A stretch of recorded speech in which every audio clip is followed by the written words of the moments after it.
up out of bed and wave to my homegirls. Hey Barbie, hey, she's so cool. All dolled up, just playing chess by the pool.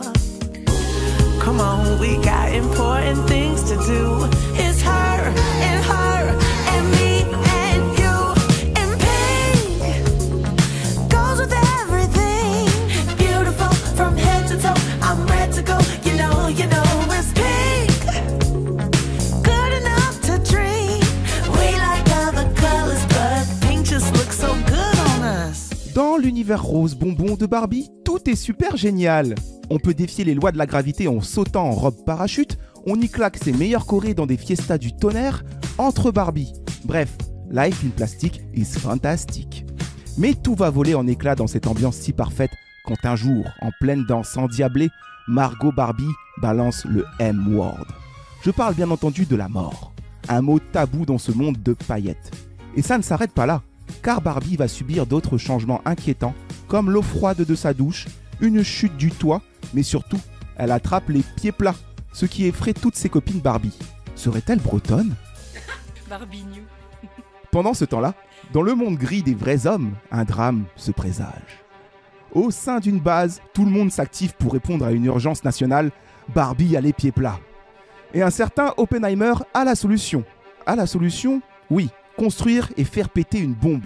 Ne cherchez pas à comprendre, c'est de la physique. Barbie, quant à elle, dans son monde rose bonbon, Barbie, quant à elle, dans son monde rose bonbon, rend visite à Barbie Morpheus, celle-là même qui s'est battue et a perdu contre une attaque de Stabilo. Elle propose un choix à Margot Barbie. Choisis la chaussure à talons roses et tout s'arrête. Choisis la sandale Birkenstock, tu restes au pays des merveilles et on descend ensemble avec le lapin blanc au fond du gouffre. Ce dernier choix est celui qu'elle va faire et la voilà propulsée dans le monde réel de la vraie réalité. Ce même monde gris nucléaire dans lequel une course contre les nazis est amorcée. Qui sera le premier à créer la bombe ? Qui réglera le problème des pieds plats de Barbie ? Il faut mettre toutes les chances du côté américain, les gentils du film. Et pour cela, il faut se cacher dans une base secrète au milieu du désert et recruter les meilleurs. Et seul Matt Damon est capable de monter une véritable team d'Avengers scientifiques comme Christian Clavier, par exemple. Oui. Bref, d'un côté, une bombe se construit et de l'autre, une bombe se déconstruit. Car Barbie est confrontée à ses créateurs, les agents Smith en costard de chez Mattel, qui ne cherchent qu'à l'attraper. Et dans le gris nucléaire d'Oppenheimer, on doute. On doute car ça pourrait être dangereux cette histoire de bombe, non ? Est-ce que ça réglera les pieds plats ou bien est-ce que ça les réduira en cendres comme tous les autres pieds du monde ? C'est le vertige scientifique.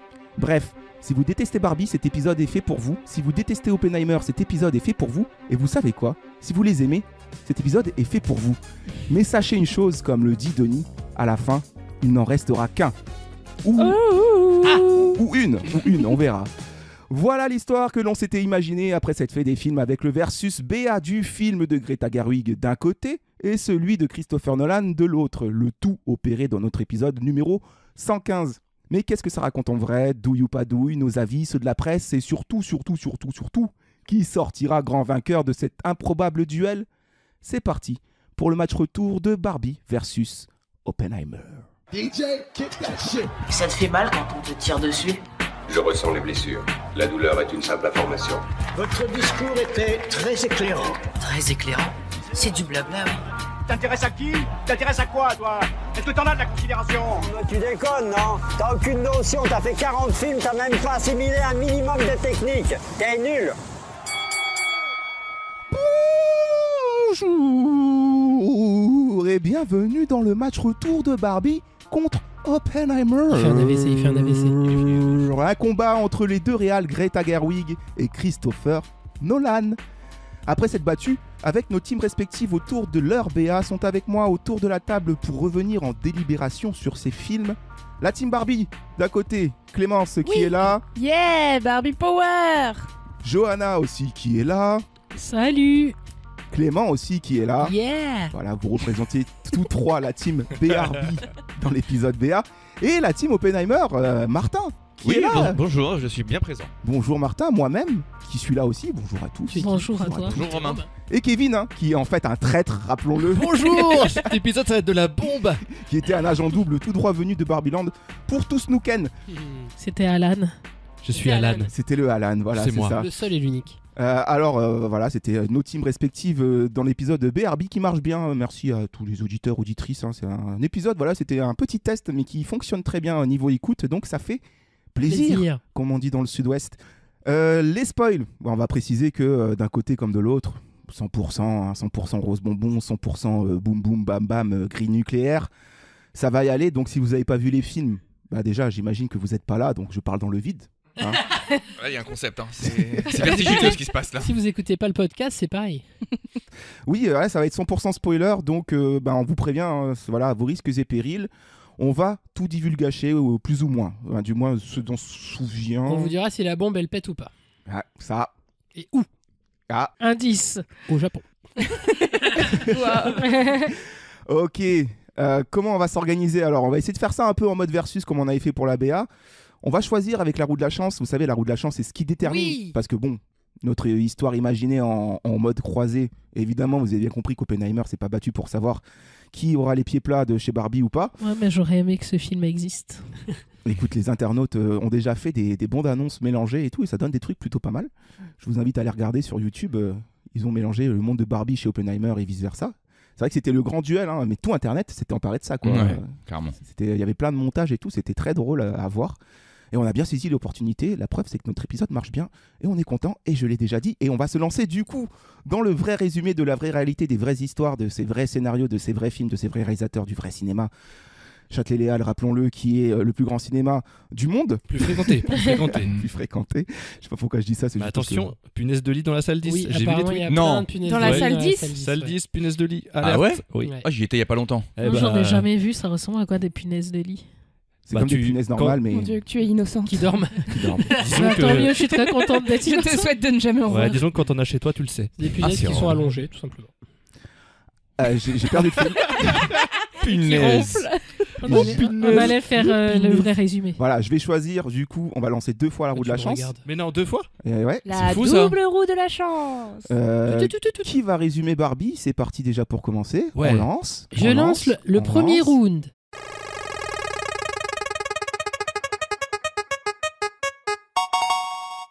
Clément. Oh putain, tu fais chier.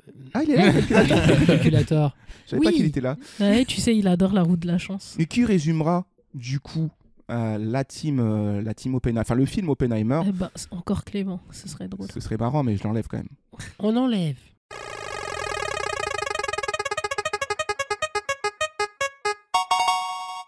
Kevin. Ouais. Et bah écoutez, je tiens à dire quand même que je n'aurais toujours pas fait mon premier résumé. Putain, mais ça, c'est fou j'en ai- cette roue. Je suis elle passé est entre les vraiment- gouttes à chaque fois. C'est vrai. Punaise, Les gouttes de la punaise. Quel est ton chance. secret, Martin? Je pourrais le révéler au dernier épisode. J'ai hacké l'ordinateur de Romain grâce au En DDoS. fait, à chaque fois, il me donne des sous. Bon, chez Barbie. Chez Barbie, eh bien Barbie, tout va bien chez Barbie au début du film. Elle est dans sa maison parfaite, sa vie parfaite, elle va à la plage, elle fait la fête avec ses amis, elle danse. Et puis le lendemain arrive plein de petits dysfonctionnements. Tout d'un coup, l'eau est froide, elle n'arrive pas à prendre son petit déj. Et le soir, C'est une gueule de bois. en elle vérité. pense à la mort. Tout d'un coup, elle a des idées, je sais plus comment ils ont appelé ça, idées Barbie, Morbide. idées morbides, un truc comme ça. Et du coup, elle a une espèce de dysfonctionnement, elle est cassée, elle est broken. Ses pieds deviennent plats et il faut qu'elle aille voir la Barbie Starbé, là, je sais plus comment. Weird Barbie. Weird Barbie lui dit qu'il faut qu'elle aille dans le monde réel parce que si elle va pas bien, c'est probablement parce que la petite fille qui joue avec elle à ce moment-là a elle-même des doutes ou est triste et l'a transmis à sa Barbie. Donc il faut qu'elle aille dans le monde réel pour retrouver sa jeune fille. Oppenheimer. On va croiser comme ça. Alors Ça va être pendant ce marrant. temps, Robert Oppenheimer est un scientifique très doué en théorie, mais pas très doué avec ses mains. Il est un peu maladroit, ce qui lui vaut d'être un peu moqué par son professeur qu'il tente de tuer. Très doué avec les pommes.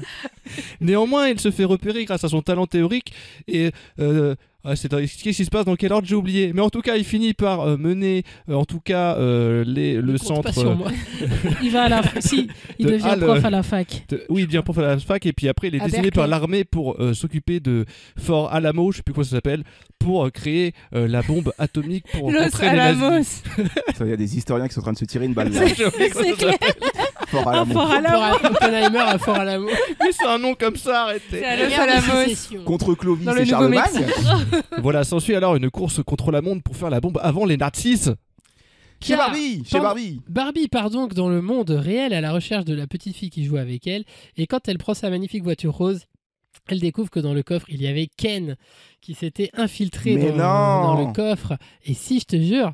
Et donc, contrainte et forcée, elle va devoir voyager avec lui dans le monde réel. Dans le monde réel, qu'est-ce qui se passe ? Elle essaye d'aller chez Mattel.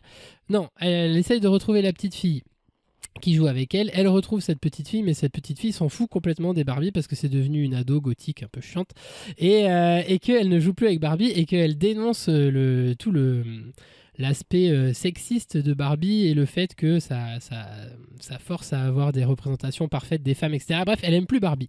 Donc quand elle apprend ça et qu'elle est très triste, elle veut aller chez Mattel pour parler à un responsable en gros. Et donc elle essaye de trouver le PDG de Mattel et pendant ce temps, Ken lui a un objectif complètement différent, il veut apprendre le patriarcat. Et il y arrive en trouvant des bouquins sur les chevaux et le patriarcat. Et donc tous les deux arrivent à aller chez Mattel et je ne sais plus comment, mais ils retournent à Barbieland parce qu'en fait le problème ne vient pas de la petite fille, je sais plus. Mais de la matière, ouais. Mais de la mère de la petite fille qui jouait à la Qui a Barbie. rejoué avec la Barbie. Un peu pas très clair ce que je dis, mais Non, surtout que Barbie, dans le monde réel, elle s'est rendue compte qu'elle aimait bien aussi, elle avait une sensibilité vis-à-vis du monde réel, et quand ils veulent la remettre dans sa boîte et dire rien ne change et tout, machin, elle se rend compte que c'est un peu plus compliqué que ça, donc elle s'enfuit. Elle s'enfuit, mais pourquoi exactement elle retourne à Barbieland ? Je ne sais Parce qu'elles plus. sont poursuivies par les gars de Mattel qui veulent absolument l'enfermer, voilà. qui veulent préserver eux ce qu'ils ont créé. Parce qu'en fait, ce que tu n'as pas dit, c'est que l'impact de chez Barbieland où tout va bien, ça favorise les hommes patriarches, comment on dit patriarcaux, les fils d'up, quoi, les fils d'up de notre monde réel. Et donc du coup, les deux mondes sont interconnectés et ont des conséquences l'un sur l'autre. Donc tout ce petit monde retourne à Barbieland. Et quand Barbie retourne à Barbieland, elle découvre que Ken a mis en place le patriarcat qu'il a appris dans les livres. Et oui. Pendant ce temps-là. Et le point commun entre Barbie et Oppenheimer, c'est qu'il n'aime pas trop le capitalisme parce qu'Oppenheimer est communiste, figurez-vous, mais pas vraiment parce qu'il n'a pas signé au parti. Et ce qui va lui valoir des problèmes parce que la narration est éclatée. Alors dans le temps presque pas au sol, éclaté. Dans le temps presque présent, Oppenheimer mène les recherches avec plein de scientifiques pour faire la bombe et contrer les nazis.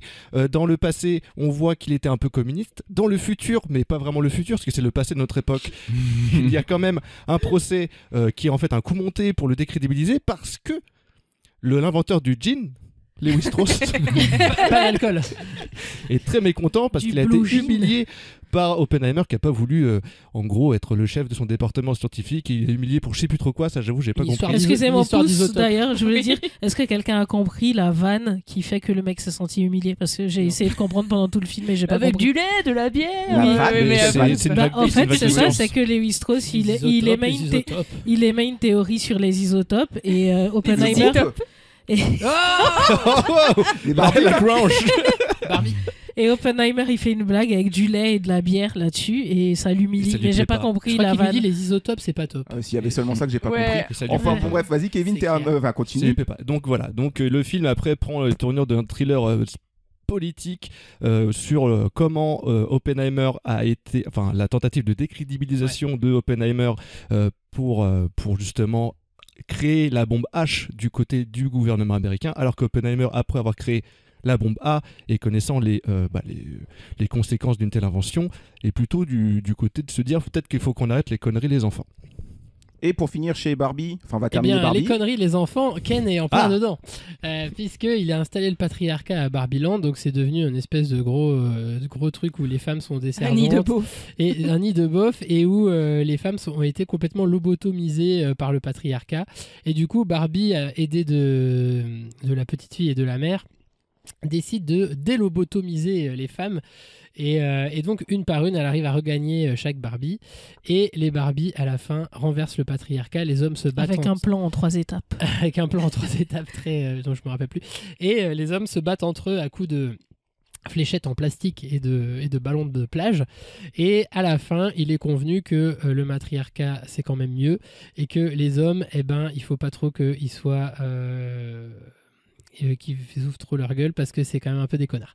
Et quoi ? La prise de position. C'est clair. C'est pas tout à fait ça quand même. Bah si, mais si, puisqu'il demande un poste à la fin et elle lui donne pas, mais elle a raison. Et lui dit t'as bien dehors aussi. En gros, il y a l'idée que on peut vivre ensemble dans cette société, mais que les hommes ont quand même beaucoup de choses à se faire pardonner et à apprendre, et qu'il faut renverser un petit peu l'ordre établi. Et elle devient humaine. Et Barbie à la fin, donc celle qui est Barbie, comment elle l'appelle, stéréotypical Barbie, donc Margot Robbie, décide à la fin qu'elle a plus envie d'être une Barbie et qu'elle veut devenir humaine, ce que la créatrice de Barbie approuve et lui permet de faire. Elle lui aussi. dit qu'elle n'a pas besoin d'approbation. Oui, elle n'a pas besoin d'approbation parce qu'elle est libre. Et donc à la fin, elle devient humaine. Et voilà. Et Kevin, pour terminer Oppenheimer, boum boum. Ouais, pour terminer, ils font péter la bombe et puis Oppenheimer se rend compte que c'était quand même pas une très bonne idée parce que c'est quand même très dangereux, ça tue des gens en fait, les bombes, il l'a capté après. Mais c'est pas grave parce qu'il a quand même réussi à baiser Robert Downey Jr. et c'est pas grave parce qu'il a aussi baisé plein de meufs. Voilà. Parce que tu oublies. C'est pas à lui que je pensais en premier, quoi. Je suis allé à Berkeley que pour ça, moi. Il a grave kiffé. Et puis après, bon, il a peut-être inventé la bombe A, mais au fond, c'est un mec sympa. Oui, parce qu'il a pas inventé la hache, et ça c'est bien. Ouais. Bah, la hache, une bombe c'est plus fort qu'une hache. c'est plus les Indiens avec leur tomahawk qui étaient niveau hache. Enfin, voilà. Bon, on a tenté le versus à ne plus jamais reproduire, je vous le dis. Ça m'a complètement embrouillé. Ouais. C'était très dur. Donc, j'espère que vous avez suivi. C'était peut-être pas forcément la bonne idée, surtout qu'on n'avait pas répété avant, alors qu'on répète toujours avant. Bien sûr. Il y a toujours une première version du podcast et ensuite on enregistre. Vous savez pas, voilà un peu les coulisses. La séquence suivante, moi j'ai oublié tout ça là, c'est quoi après ? Bah douille ou pas douille. Oui, bien sûr. Qu'est-ce qui se passe avec le douille ou pas douille ? Je te laisse nous le dire, Clémence. Eh bien, je sais plus. Eh ben, écoute. On compare la BA. On est pas mal là. 50 oui, et on dit si la BA nous a douillé ou pas. Allez. Douille, pas douille. C'était une douille. Douille, pas douille. C'est pas une douille. On compare la BA, donc du coup les BA, parce qu'il y en avait deux, aux deux films qu'on a vus. 5 heures au cinéma quand même, faut le rappeler. Ouais. On a passé 5 heures au cinéma pour ces deux films, étant donné qu'Oppenheimer dure 3 heures et quelques, et Barbie 2 heures. Donc le douille ou pas douille, on va commencer par Barbie, on va pas changer d'ordre. Barbie tour de table, Barbie douille ou pas douille. Une BA qui, je le rappelle, avait été quand même plutôt bien accueillie, étant donné que Kevin est un traître. Ça fait 4 voix contre 3. C'est un espion soviétique. Enfin, 4 contre 2. Clémence. Eh ben, c'est pas douille, on l'avait dit. C'est... Je sais pas quoi, le film il est exactement comme la BA le laissait imaginer, c'est-à-dire qu'il est absolument pas premier degré, plein d'humour, avec un vrai discours. Voilà, enfin après je développerai mon avis, mais c'était à la hauteur de mes attentes, de ma hype, et j'ai passé un excellent moment. Kevin, douille ou pas douille ? Moi, pas douille non plus. C'est le film que je m'attendais à voir, c'est-à-dire un film qui était plus malin, qui le laissait présager, mais qui reste quand même très mercantile, il faut pas se le cacher, mais qui le fait de manière assez intelligente, je trouve. Clément, douille ou pas douille ? Moi, je dirais douille positive parce que je trouve que la BA, au final, montrait pas les vrais enjeux du film. Je m'attendais pas à ce que ça soit vraiment cette lutte contre le patriarcat symbolisée par Ken. On aurait dit que Ken c'était juste un espèce d'allié un peu stupide, et en fait non, il endosse carrément la fonction des hommes qui sont toxiques dans la société, et ça je m'y attendais pas. Et je m'attendais pas non plus à ce que ça revienne à Barbieland. Je pensais que ça allait rester dans le monde réel jusqu'à la fin, et c'était plutôt une très bonne surprise au niveau scénaristique. Et il y avait aussi beaucoup de vannes qui n'étaient pas dans la BA. Le film est hyper drôle, donc je dirais douille positive. Martin, douille ou pas douille ? Écoute, pas douille. Film, j'étais pas méga hypé par... Enfin, j'étais intrigué par la BA quand même, et pas douille dans le sens où le film est vraiment fidèle à la bande-annonce, et même, pour moi, c'est un des principaux griefs, un peu trop fidèle, contrairement à ce que disait notre ami. Trop de roses, peut-être. Je sais pas, je parle à sa place. Johanna, douille ou pas douille ? Pas douille, j'étais hypé par la BA, je suis hypé par ce que j'ai vu. Et toi, Romain, douille ou pas douille ? C'est un douille, mais positif, les amis. Le suspense. Dans mes petites étoiles, les fleurs roses qui volent. C'est un douille positif parce que oui, en fait, la BA me laissait entendre justement qu'on était encore sur ce trope de poisson hors du bocal, comme on a pu le voir dans de nombreux films, et notamment notre référence était Lego, qui est en plus de la même firme, et c'est Warner, et ça vend des jouets, c'est pareil que pour Barbie. Sauf que là, oui, il y a le retour à Barbieland. Et en fait, moi, c'est ça que j'espérais et qui me décevait dans la BA, c'est qu'on avait l'impression qu'elle sortait du monde et qu'ensuite, elle devait apprendre dans le monde réel les vraies valeurs. Et en fait, non, il y a un retour à Barbieland qui est très intéressant parce que le monde réel, en fait, on l'explore pendant 20 minutes, un truc comme ça. C'est pas beaucoup dans le film. Et en fait, on passe beaucoup plus de temps dans ces décors qui sont super. Et voilà, et c'est là que tout se passe. Et donc, c'est très cool parce que ça laisse à Greta Gerwig notamment la chance d'écrire intelligemment et de démonter l'image de Barbie parce que on rentre dans la critique directe parce que sinon je vais avoir du mal à... Vas-y. Depuis 2016 en fait il faut savoir que Mattel est rentré dans dans une ligne médiatique progressiste notamment en refaisant des Barbie aux normes on va dire aux normes de notre monde, c'est-à-dire que Barbie en fait elle a un physique impossible, c'est ce qui avait longtemps été reproché, et à la suite de ventes un peu catastrophiques début 2010 et à beaucoup de polémiques qui s'en suivaient, genre on va pas refaire tout le discours, il y a plein de sujets qui en parlent sur internet, mais en gros ils avaient remodelé un peu l'image de Barbie et ce film-là continue dans sa transmédialité dans ce progressisme-là que Mattel s'est instauré. Et c'est intéressant parce que Greta Gerwig était peut-être la mieux placée pour en parler parce que c'est une représentante féministe au cinéma depuis qu'elle est passée derrière la caméra et même avant, j'ai envie de dire, quand elle était actrice chez Noah Baumbach par exemple. Et donc c'est très très très intéressant et ça j'ai bien aimé parce que ça laisse le décor de Barbie laisse une liberté de mise en scène que Greta adopte totalement, et ça j'ai adoré ce côté carton-pâte et tout. Moi c'est vraiment ce que je kiffe dans le cinéma, c'est quand on prend des risques, et c'est un film qui prend beaucoup de risques mais sans trop se mouiller non plus, parce qu'il faut pas oublier que les produits derrière tout ça c'est peut-être nous, et qu'on assiste quand même à une pub de 2 heures.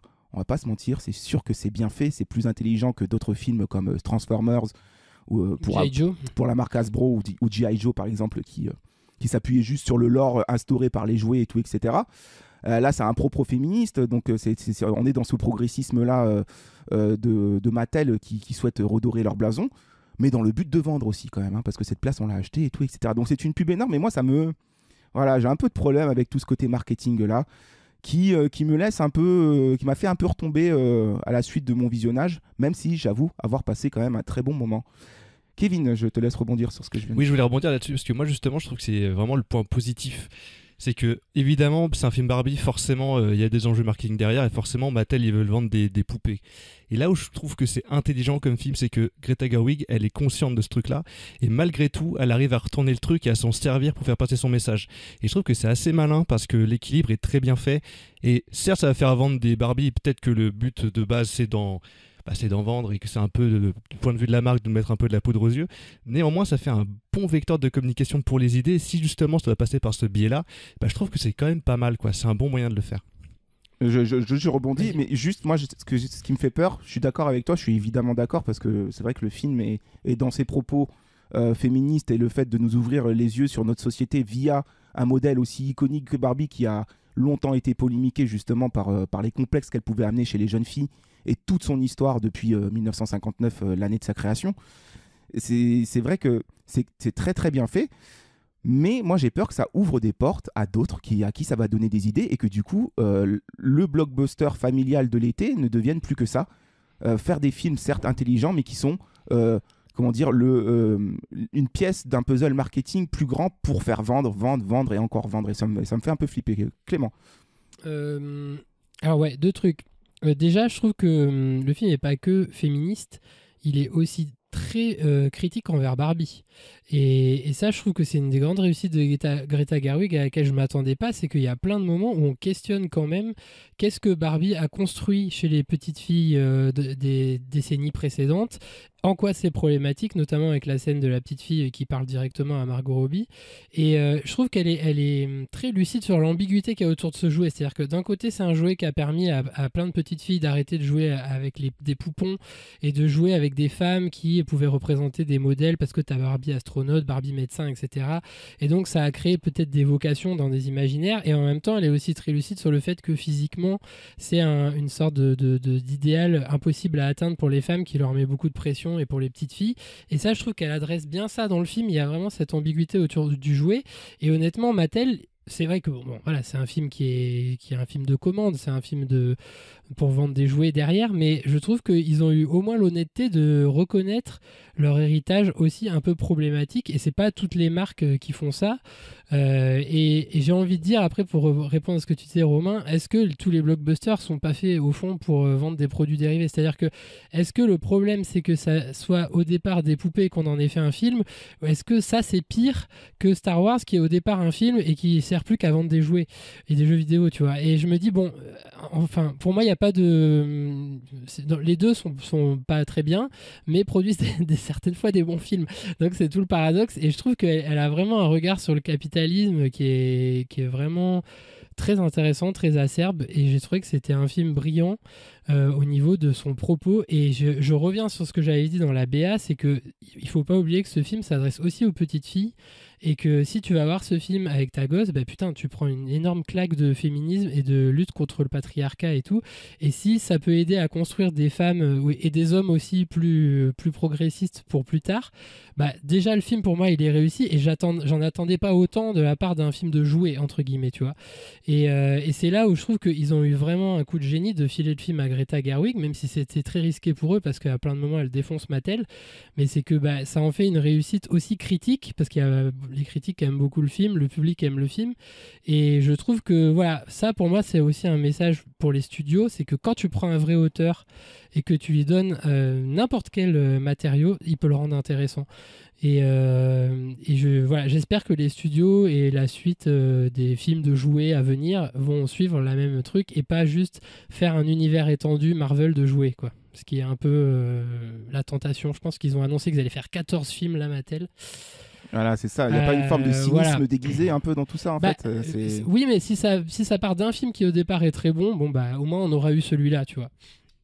Clémence. Ouais, je suis totalement d'accord avec Clémence, et ce que j'allais dire, c'est que toi tu te projettes en voyant toute une opération marketing, mais pour le moment on juge un film, c'est ce premier film-là en tant que film, et ce que je retiens vraiment beaucoup plus, comme le disait Clément, c'est l'aspect blockbuster hyper réussi, en fait, plus que le message marketing qui évidemment est présent, mais en fait qui ne prend pas pour moi le dessus, hein. Vraiment, ce qu'on retient en sortant de ce film, c'est que c'est un blockbuster qui a attiré vraiment énormément de monde, et ça continue, donc c'est prouvé, il fait des chiffres et des visionnages de malade. Et un film d'été, quoi. Un vrai blockbuster d'été. Excuse-moi, mais avec la campagne promo qu'il y a eu, c'était sûr. Enfin, mais au-delà de ça, c'est hyper cool parce que ça n'existe pas, les blockbusters aussi féminins. En fait, c'est la première fait fois, par une réalisatrice avec un tel propos féministe, c'est inouï, c'est inédit, je veux dire. Et du coup, moi, c'est vraiment ça que je retiens. Et au-delà de ça, c'est un blockbuster de qualité. En termes de mise en scène, de décor, de costumes, tous les moyens qui ont été mis donnent un résultat qui est vraiment très très chiadé. Tout est pensé au millimètre et tout. Moi, je le prévois déjà qu'il a des nominations pour les Oscars à plusieurs niveaux. Ouais. Les acteurs sont tous, tu vois, qui s'éclatent, et ils sont excellents, et voilà, vraiment c'est un grand spectacle qui nous fait plaisir, et qui n'est pas que une campagne marketing, qui est aussi très généreux dans sa réalisation et dans ce qu'il donne et dans son divertissement. Ça part de divertissement, et effectivement ça parlera aussi bien à des jeunes filles ou des jeunes garçons qui voient le côté aventure du film, l'histoire, l'intrigue qui est hyper prenante, qui est inattendue, avec cet arc Ken qui devient finalement un antagoniste, avec son propos qui dégomme un peu le patriarcat et qui fait réfléchir. Et au-delà de ça, pour les gens plus de notre âge, moi ce que je vois, c'est que ça va pas me donner envie d'acheter des Barbies, et je pense que même si j'avais des enfants, j'aurais pas forcément envie immédiatement de leur acheter des Barbies, mais par contre je vois un énorme hommage nostalgique à tout ce que j'ai eu comme jouet, toutes les Barbies et leurs accessoires que j'ai eu étant gamine, et c'est en ça que ça me fait dire que c'est ultra bien exécuté en fait, et que c'est ultra fidèle et chiadé jusqu'au bout du moindre petit verre en plastique ou du moindre frigo qui n'accueille que 2 bières. C'est que des petites références à des trucs vraiment réels des jouets, et en même temps voilà, ça met un petit coup de pied dans la fourmilière, quoi, par rapport mais c'est vrai que c'est un film très frais, franchement, et tu as raison, c'est que les décors, moi je trouve qu'ils sont géniaux, ça va prendre l'Oscar, ça j'en suis certain, j'en mets déjà ma main à couper, parce que c'est tout simplement du Barbie à grandeur, à taille réelle, et c'est un peu un rêve de gosse de voir ça, et même j'imagine à tourner ça devait être trop cool, et les costumes aussi sont fidèles à l'univers Barbie, et c'est très bien représenté, c'est un peu un petit vent de fraîcheur, voilà. Johanna, je vais te laisser parler sur le film. Presque tout a été dit. Bon, c'était pour saluer la direction artistique du film. Vous avez commencé à en parler, qui est hyper chiadée, hyper cohérente. Je pense que Oscar, nomination, meilleur décor, meilleur costume. Et saluer le jeu d'acteur de Ryan Gosling, dont j'avais parlé de son potentiel comique dans The Nice Guys. Là, il est à un paroxysme de son potentiel comique, quoi. Le personnage est assez... non seulement il est bien servi par le scénario, et c'est très bien exécuté parce qu'on sent qu'il s'est donné à fond dans ce personnage. Je suis allé un peu voir des interviews et tout. Il avait vraiment envie de défendre ce personnage-là. Et c'est très bien exécuté, notamment dans une scène incroyable de comédie musicale où il est excellent. Margot Robbie est très bien, et un gros big up à comment elle s'appelle, America Ferrera. C'est Ferrera, ouais. America Ferrera, donc qui jouait Ugly Betty et qui joue la mère qui a rejoué avec la Barbie et qui est triste et qui est un peu à l'origine de tous les bouleversements qui se passent, qui a un discours incroyable dans le film. Je l'ai vu avec Romain qui avait envie d'applaudir à la fin de son discours. Il y a un monologue qui est... Et j'ai lu des commentaires de gens qui disent que eux ils ont applaudi dans la salle après ce monologue. J'aurais dû le faire. Et j'ai appris, j'ai lu une interview où elle dit que Greta Gerwig lui a dit, juste pour la booster avant de tourner, elle lui a dit Meryl Streep aurait adoré dire ce monologue. Donc petite pression, mais bon, elle s'est fait plaisir. En tout cas, ouais, bravo pour l'intelligence du film, pour la direction artistique qui est incroyable, parce que il s'agit pas juste de balancer son propos, il y a de la vraie mise en scène derrière, il y a une vraie qualité dans toute la direction, dans les décors, dans la lumière. J'ai beaucoup aimé aussi la photo parce que tout était hyper cohérent, et bravo pour ça, parce que c'est un tout, c'est un film complet, quoi, avec le fond et la forme. Pour petits et grands, et ça c'est fort aussi. Et maintenant on va passer à Martin. Oui, Martin qui n'a pas aimé, si j'ai bien compris. Ouais, j'ai pas. En tout cas, je suis beaucoup moins enthousiaste que vous. Je me suis un peu ennuyé, donc c'est pas un bon signe.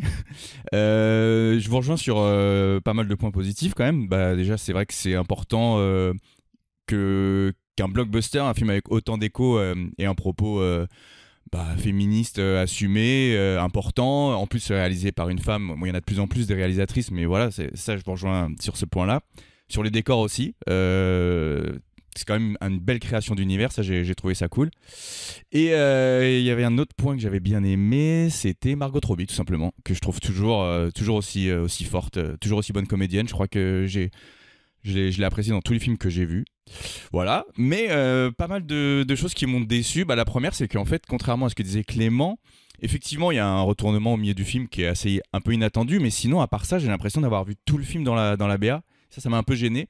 J'ai l'impression d'avoir vu la quasi-totalité des vannes qui étaient plutôt réussies, mais du coup, je les avais déjà vues.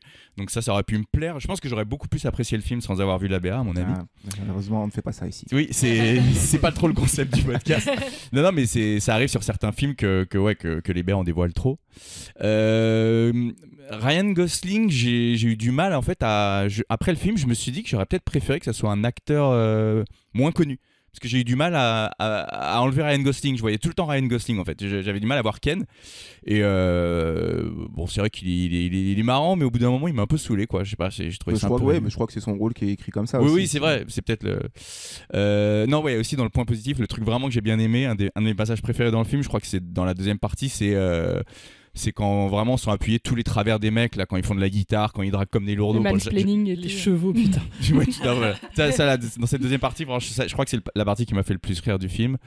Mais voilà, après, à part ça, ouais, j'ai trouvé ça un peu long et pas été très surpris par rapport à ce que je connaissais du film, donc un peu déçu. Là, je te rejoins parce que c'est vrai que le dernier tiers du film, je l'ai trouvé un peu longué aussi. Il y a une petite longueur où ça part en comédie musicale à ce moment-là, à peu près, là, où ça commence un peu à se dénouer l'histoire du film. C'est un peu long à ce moment-là. Tu dis, bon, ça part en couille, mais ça part un peu trop en couille. J'aimerais bien qu'on enlève quelques minutes parce que je sais pas si c'est si c'est utile en fait, même si ça reste très fun à regarder. Je pense que ça l'est, mais c'est que ça parle beaucoup en effet. Après la confrontation entre les Ken, et quand Ryan Gosling est au 36e dessous en train de pleurer et de craquer et de dire qui je suis et tout, il y a tout un passage assez bavard, on va dire, qui parle de l'identité, de qui il peut être pour trouver sa place et qui est Barbie finalement. Je pense que c'est important, c'est nécessaire, mais c'est vrai qu'il y a peut-être en termes de rythme un côté un peu bavard. Le ton change, j'ai l'impression qu'on était dans le Saturday Night Live à ce moment-là en fait. En fait, j'ai eu l'impression que ce passage, il servait à dire aussi, enfin, à appuyer un des propos du film, c'est que tu n'es pas homme en disant je vais être genre un gros patriarche, je vais adorer le patriarcat. Justement, elle est obligée de passer par là parce que c'est quelqu'un qui sait pas qui il est, qui découvre un monde où l'homme domine, qui aime ça et du coup qui le transpose un peu littéralement et un peu bêtement. Et je trouve que toute cette fin là, ce dénouement, c'est pour dire aussi tu ne nais pas comme ça, tu deviens pas ça, c'est issu d'une éducation et tu peux le déconstruire quoi. Et la déconstruction elle dure pas 2 minutes, tu vois. Je trouve que ça aurait été bizarre qu'il change en 2 minutes. Donc ça paraît un peu long, mais en même temps c'est nécessaire pour arriver à la fin. Et justement, il y a alors je sais pas, j'ai peut-être mal perçu ou mal compris, mais justement dans cette morale du film, c'est ce que quelqu'un soulevait tout à l'heure d'entre nous, je sais plus, sur le fait que effectivement, à la fin, quand il parle de faire un gouvernement et qu'elle dit au mec ouais non toi on ne prendra pas. Bah, en fait, je me suis demandé s'ils auraient pas pu faire une morale un peu plus inclusive entre hommes et femmes. J'ai l'impression qu'en fait, ça reste 2 univers très séparés. Et plutôt que ce qui est très drôle, c'est que les 2 mondes sont interconnectés, et même si chez Barbieland, ils décident finalement de remettre le gouvernement de femmes et tout, ils font la blague de dire bon bah les hommes tels que vous êtes ici maintenant, vous serez peut-être bientôt avec autant de droits que les femmes dans le monde réel. Et ça, c'est une vanne qui est très drôle parce que c'est de montrer que c'est presque un parallèle symétrique, c'est-à-dire que dans notre monde, les femmes essayent de façon progressiste de réacquérir des droits et tout, mais c'est très très long. Et en fait, là, c'est pareil dans le monde de Barbieland, mais à l'inverse avec les hommes. Oui, c'est ça. Voilà, mais en fait, ça montre qu'il peut pas y avoir tout de suite un équilibre idéal, mais en même temps, je trouve que le discours est un peu inclusif quand même quand il dit que chacun n'est pas que homme ou que femme, mais la personne qu'il est, qu'il ou elle est. Mais je l'ai vécu comme toi, Martin. C'est-à-dire, je me suis dit ah merde, du coup, ça va être un monde où c'est les femmes qui sont en domination et les hommes en dessous. Et après, j'ai compris qu'en fait, elle critiquait en miroir le monde dans lequel on vit actuellement, où c'est l'inverse. Non, mais ouais, c'est ça. Mais c'est vrai qu'au début, je me suis dit ça aurait pu être encore plus l'union entre les hommes et les femmes, mais elle choisit quand même de faire un monde miroir. Voilà, parce que dans le monde actuel dans lequel on est, on n'y est pas encore du tout. Donc, mais c'est en fait là, cet équilibre. Donc, c'est ça, mais en fait, c'est un point central du film et des réflexions qu'on peut avoir justement sur la lutte de l'émancipation des femmes. Effectivement, moi, c'est ce que tu soulignais, Clémence, exactement.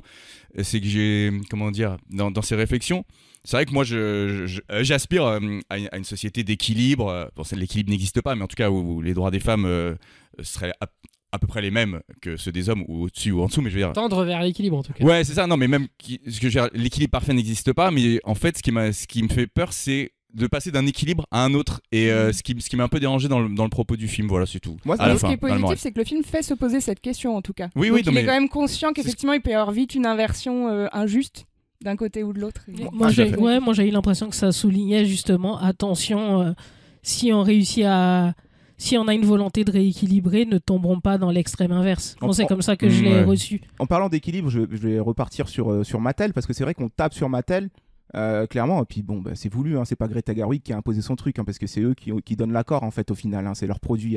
Donc on tape sur Mattel, mais on tape avec le côté en mousse. On va pas se mentir, c'est que Mattel, ils sont certes représentés comme des clowns, c'est que des mecs en costard et tout, ils sont représentés comme des clowns et sans plus. Et à la fin, c'est genre en mode, ils débarquent chez Barbie, malheureusement c'est pas super bien exploité, on sait pas trop s'ils ont compris ou quoi. Mais en gros, ils sont d'accord et ça se termine un peu comme un Disney de ce côté-là de chez Mattel. Et je trouve ils sont d'accord parce que ça rapporte de l'argent. Ils sont d'accord parce que ça rapporte de l'argent. Ça c'est bien souligné. Oui, mais est-ce que le message est bien compris par eux, par tous ces gars-là en dimanché, parce que c'est que des mecs chez Mattel, ça c'est bien montré. J'ai l'impression que on tape dessus, mais on se couvre aussi quand même un peu. Faut pas non plus taper sur la maison mère. Est-ce que c'est pas un discours sur le film aussi, genre le film là, s'il fait de la thune, taisez-vous bien et laissez les gens faire quoi. Je sais pas, mais en tout cas, oui, c'est bien, Après, c'est bien ça, fait. C'est un côté qui est évident, je pense. Tu peux pas éviter que Mattel se couvre et essaie de se donner un peu le beau rôle malgré tout. C'est eux qui le produisent, le film. Donc ça, c'est évident que forcément, il y aura toujours ce biais-là qui sera présent. Mais là où c'est malin, c'est que ça te pose quand même des questions systémiques, tu vois. Et il n'y a pas beaucoup de blockbusters qui font te poser des questions systémiques.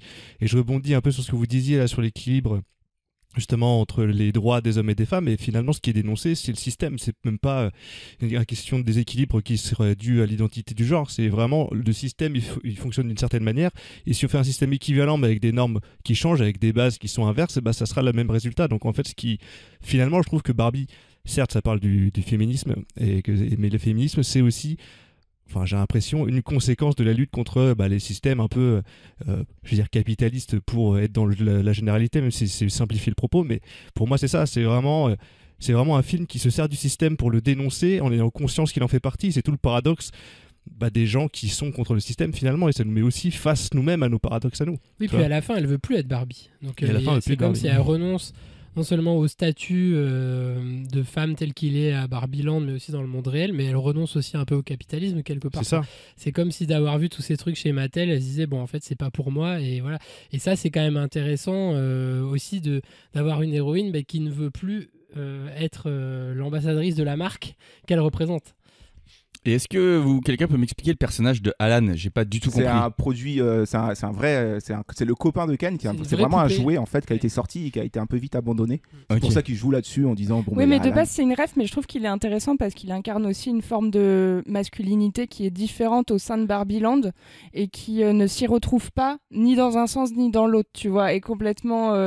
Enfin, de base, c'est une ref de ce personnage auquel on n'attache pas beaucoup d'importance. Il n'est pas sous les feux de la rampe, c'est un outsider, enfin voilà, un jouet de seconde zone. Mais en plus de ça, je trouve ça intéressant quand il le retrouve, quand finalement c'est les mecs qui ont pris le pouvoir et tout, et qui dit non mais ça me va pas non plus. Enfin, je trouve qu'il montre bien aussi d'autres formes d'identification des gens, d'identité qui sont aussi, quoi qu'il arrive, marginalisés en fait.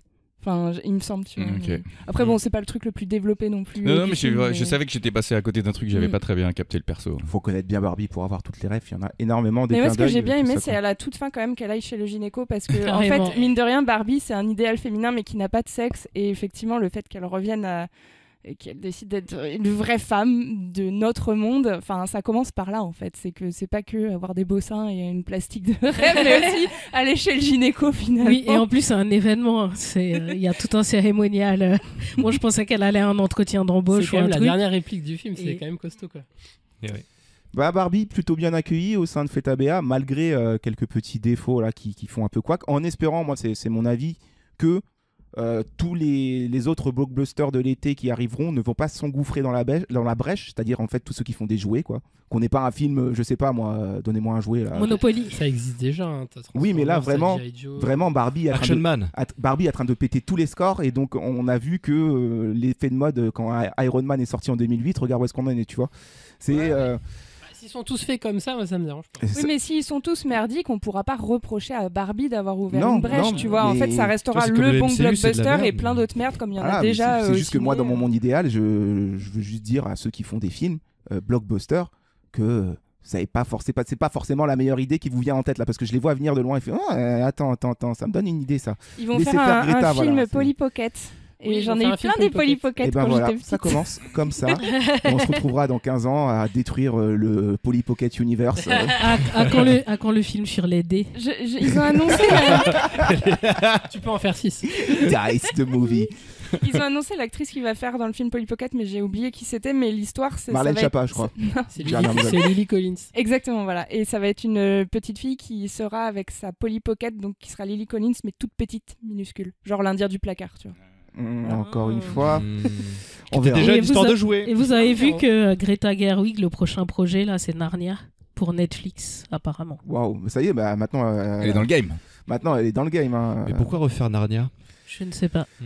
Écoute, ça c'est une autre question à laquelle on va pas répondre aujourd'hui, parce qu'il va falloir qu'on se lance après le rose bonbon de Barbie dans le gris nucléaire d'Oppenheimer. Et c'est vrai qu'on a beaucoup parlé de Barbie. Voyons voir si Oppenheimer délie aussi nos langues autant que Barbie. Je sais plus où je vais, je fais des phrases, je sais plus s'il y a des points ou des virgules. Bref, Oppenheimer. Douille ou pas douille? Douille ou pas douille? Hein? C'est vrai, il faut que je remette le générique, du coup, attendez, bougez pas. Les gens vont être en mode un jour sans fin l'épisode. Douille, pas douille. C'était une douille. Douille, pas douille. C'était pas une douille. La douille nucléaire ou pas la douille du tout, Oppenheimer. Martin, je vais te lancer, je vais changer le sens. Grosse douille. Oh putain. Voilà, ça venait du fond du cœur. Oh la grosse douille. Oh là là, l'ogive nucléaire en pleine teuté. Ouais, de toute façon, on développera après, mais oui, grosse douille, parce que, si, en quelques mots, juste, j'étais intrigué par cette BA, et j'espérais, je sais pas, un film qui me surprenne, un truc un peu plus, assez mystérieux, et en fait, c'est un film très terre-à-terre, quoi, enfin, c'est pas ce que j'ai reproché au film, mais voilà, la bande-annonce m'avait intrigué, et le film m'a déçu, tout simplement. Wow, un vrai douille, quoi, hein. Clément, douille ou pas douille? Je sais pas. J'aimais pas la bande-annonce, j'aime pas le film, donc en vrai, c'est pas douille. Mais pas de la même manière. C'est malheureusement les défauts auxquels je m'attendais, c'est-à-dire un manque d'émotion, un film trop bavard, beaucoup trop long, et des personnages féminins écrits à la truelle. Donc, non, pas douille. En vrai, je m'attendais vraiment à ça. J'ai pas été plus déçu que ce que je pensais. Pourtant, t'étais bien énervé. On y reviendra. Parce qu'on a vu ensemble avec Clément et Johanna. Clémence, douille ou pas douille sur Oppenheimer? Eh ben moi c'est une douille positive. Wow, et c'est vraiment inattendu parce que j'aime pas du tout Nolan. Les teams là, chez Martin et Clémence, il y a une... Que nous font les colocs. Non, parce que la BA, autant elle m'intriguait un peu par son ambiance prenante, autant l'histoire, le sujet, alors là ça me hypait pas du tout. Et en fait, j'ai retrouvé l'ambiance dans le film, mais en plus de ça, l'histoire m'a vachement tenue en fait. Voilà. Eh ben bravo. Ouais, bravo, c'est vrai. Elle a été tenue. Johanna, même question que pour tout le monde. Moi, pas douille, j'avais peur avec la BA de voir une caricature de Nolan et j'ai vu une caricature de Nolan. Aïe, aïe, aïe, aïe, aïe, aïe, aïe, aïe, aïe, aïe, aïe. On se rapproche de plus en plus. On sait de plus en plus qui est le vainqueur là déjà. Hein. Kevin, douille ou pas douille? Douille, mais positive moi aussi. Mais alors moi c'est marrant parce que moi j'avais peur, comme Johanna, de voir du Nolan, puisque Nolan est une caricature pour moi depuis le début. Mais je trouve que bizarrement le film m'a, en termes de narration en tout cas, m'a happé. Après il y a plein de défauts. Mais qui sont des défauts très nolaniens qu'il y a dans tous ces films d'ailleurs. Que ça, vous allez pouvoir revoir sa filmographie un petit peu à reculons. Mais je sais pas, la narration m'a tenu et en fait, je m'attendais pas à être aussi tenu par l'histoire, quoi. Un tremblement de terre chez les colocs, qu'on rappelle, qui détestent Nolan, et chez Kevin qui déteste les biopics. Donc là, ils vraiment... ont dû diffuser un truc. Attention, je déteste pas Nolan. Attendez, vous étiez dans quelle salle? C'était pas la 10. Salle 3 Je pense que vous avez eu les punaises de lit qui nous ont transmis un génome mutant. Et toi, Romain? Je crois qu'on est dans le multivers. Ah là, je vais devoir rejoindre ceux qui ont déjà dit douille. Hein. Et pourtant, je suis Team Oppenheimer, pour le rappeler. J'avais beaucoup d'espoir avec la BA qui m'annonçait du grand cinéma dans le sens technique, quoi, parce que Nolan est un technicien.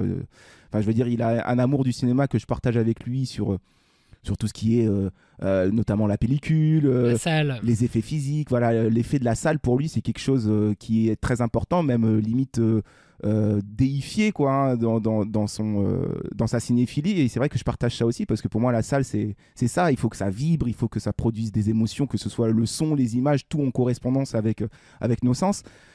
Mais ça a malheureusement pas tout fait. Le son est très bien, mais le reste, oh là là, j'ai passé un mauvais moment, voilà. J'ai été... faut le dire, t'étais pas bien. Ouais, Clément, Romain a failli faire une crise d'angoisse à la sortie. Alors, merde. Comme je disais, je me suis pas sorti en mode le monde va mal, nous allons tous mourir. C'était même pas ça, c'est juste que ça a fait ressortir en moi tout mon stress qui correspond à ma vie et mes problèmes.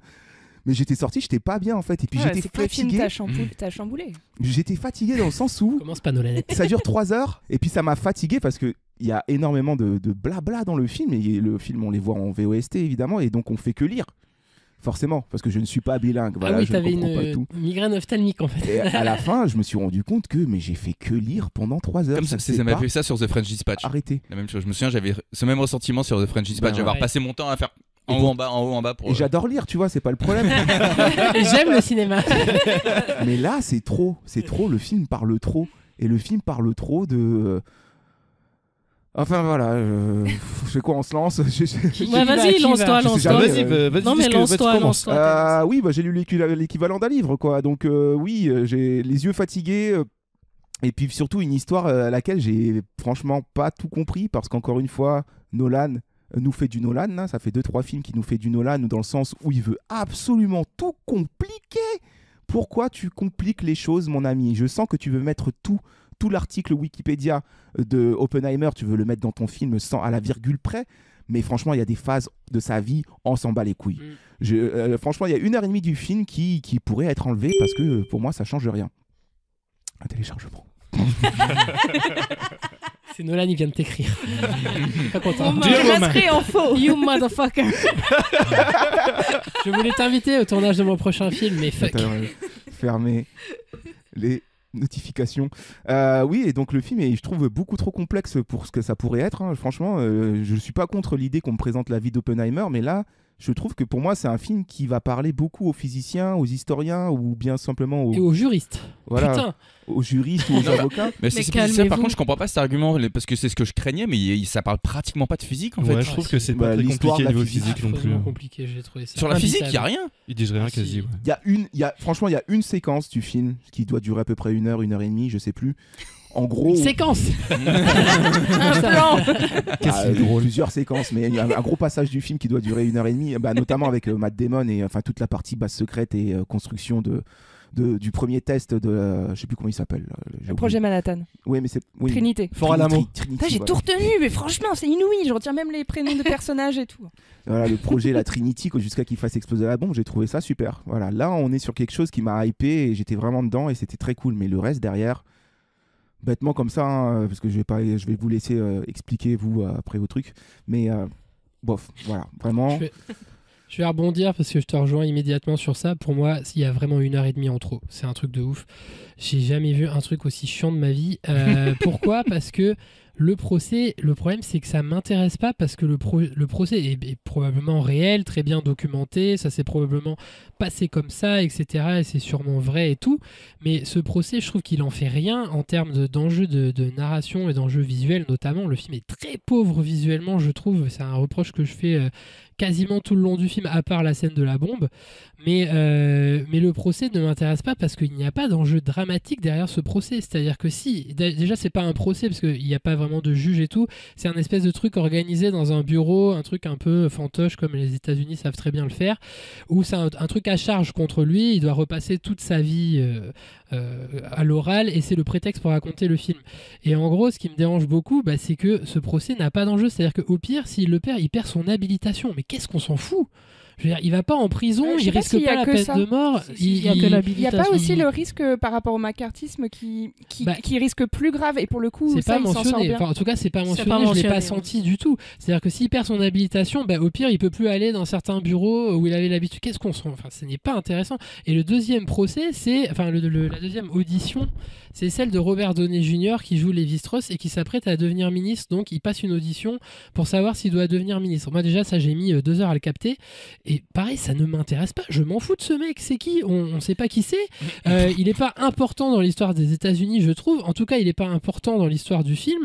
C'est juste un mec qui a fondé un comité scientifique dont Oppenheimer a refusé de faire partie, apparemment, j'ai bien compris, et à qui Oppenheimer a fait une blague, qu'il a humilié en public, et donc le mec se venge. Mais on s'en fout. C'est des trucs de cours d'école. Moi, ça ne m'intéresse absolument pas. Et je trouve qu'en plus, il sait pas quoi en faire en termes de filmage de ces scènes de procès. Il y a rien pour moi, et c'est le gros problème du film. C'est-à-dire qu'au milieu de Oppenheimer, il y a un film qui est trop bien. À partir du moment où Matt Damon arrive et où il faut faire la bombe, battre les nazis et tout, il y a un vrai enjeu dramatique, il y a de la tension. Tout d'un coup, on comprend ce qui se passe, on se dit putain, s'ils la font pas, ça va être les Allemands et tout. On apprend plein de choses sur l'histoire de comment ils ont fabriqué cette bombe, les tensions entre les différents scientifiques, etc. Et quand la bombe part, c'est fini. Pour moi, après, ça n'est plus intéressant, ça n'est que du blabla tout le temps. Même l'espèce de pseudo-trahison de Robert Downey Jr., moi, ça n'a pas fonctionné sur moi parce que j'ai même pas compris ce qui se passait à ce moment-là dans le film. Et ce que tu disais, Romain, je trouve le film affreusement compliqué, alors que c'est très simple, en fait. Je crois qu'il part du principe, en fait, qu'on est au courant, comme lui, il est au courant, en fait. On n'est pas américain, moi, je suis pas physicien quantique. Les 3/4 des dialogues, je les trouve imbitables, je ne comprends rien à ce qu'ils disent. Et comme il fait rien visuellement, encore une fois, de tout ça, à part nous montrer des paillettes bleues qui volent, ça ne m'intéresse pas. J'aurais sincèrement vu un documentaire sur Oppenheimer, ça m'aurait fait le même effet et j'aurais préféré, parce que moi j'aurais vu le vrai Oppenheimer, c'est ce que j'ai fait du coup après, je suis allé voir des vidéos de lui et je trouve que même en termes de jeu, pourtant Cillian Murphy c'est un excellent comédien, il l'a prouvé maintes et maintes fois, mais je trouve qu'il rend pas du tout l'espèce de fragilité qu'avait Oppenheimer en vrai. C'est quelqu'un qui parlait très doucement, qui choisissait très bien ses mots et tout, et dans le film c'est un espèce de mec d'action qui va de couloir part en couloir, qui donne des ordres à des gars et tout. Et voilà, bon, j'ai juste pas accroché au film. Après, je reviendrai plus généralement sur Nolan, mais je vous laisse continuer. Kevin. Je vais faire l'avocat de la défense. Si on m'avait dit un jour que je défendrais un Nolan. On est passé en noir et blanc, c'est parti. C'est parti, je suis Lewis Strauss. Non mais franchement, je comprends votre ressenti, mais moi je l'ai pas vécu comme ça du tout. Pour moi, vraiment la partie physique, procès et tous les termes compliqués qui sont dits, pour moi c'est du folklore. Moi je m'en foutais en fait du fond du truc. Pour moi, ce qui était important, ce qui m'a m'a happé dans la narration, c'est ce côté suspense qu'il y avait, que j'ai ressenti de la récupération politique et de la décrédibilisation d'Oppenheimer pour que son invention, qu'il a considéré lui-même comme étant au fond une erreur, devienne plus tard d'un armement encore plus dangereux et qui sera un petit peu le carburant de la guerre froide finalement. Et pour moi, le film il parlait un peu de ça et de comment les gouvernements ont récupéré ça, alors que c'était quelque chose qui avait été créé de base dans un contexte vraiment de crise directe, c'est-à-dire que c'était la guerre, et comment ils s'en sont servis après comme juste moyen de pression et de dissuasion. Et ça, j'ai trouvé ça plutôt intéressant, toutes les manœuvres politiques, toute cette espèce de duel, parce qu'en fait le manque d'habilitation, si Oppenheimer perdait son habilitation, ce que j'ai compris, c'est que en fait il avait plus voix au chapitre, ce qui fait qu'il pouvait même pas s'opposer à la création de la bombe H. Et comme en gros, c'était pas le seul, il me semble que c'est pas le seul justement à avoir subi ce genre de procès-là. Donc tous les gens qui étaient contre la bombe H, en gros, le gouvernement américain s'est démerdé pour les mettre de côté, en mode laissez-nous faire notre bombe, on va faire tout péter, c'est rigolo, on est les meilleurs, regardez nos couilles. Elles sont grosses, n'est-ce pas? Ouais, c'est ce que j'ai compris. Et je sais pas, moi c'est ce côté thriller qui m'a plu. Et ça franchement, ça m'a pris. Après, effectivement, il y a des défauts, mais je trouve des défauts très Nolan, quoi, et qui sont dans beaucoup de ses films. Je trouve que effectivement, des fois, la narration est complexifiée pour pas grand chose, même si d'un certain moment je trouve que justement ça accentue l'effet de suspense de pas savoir quand a commencé, quelle est l'origine de telle ou telle action dans le film et tout. Et puis moi je sais pas, je trouvais ça plutôt prenant dans la majeure partie des cas.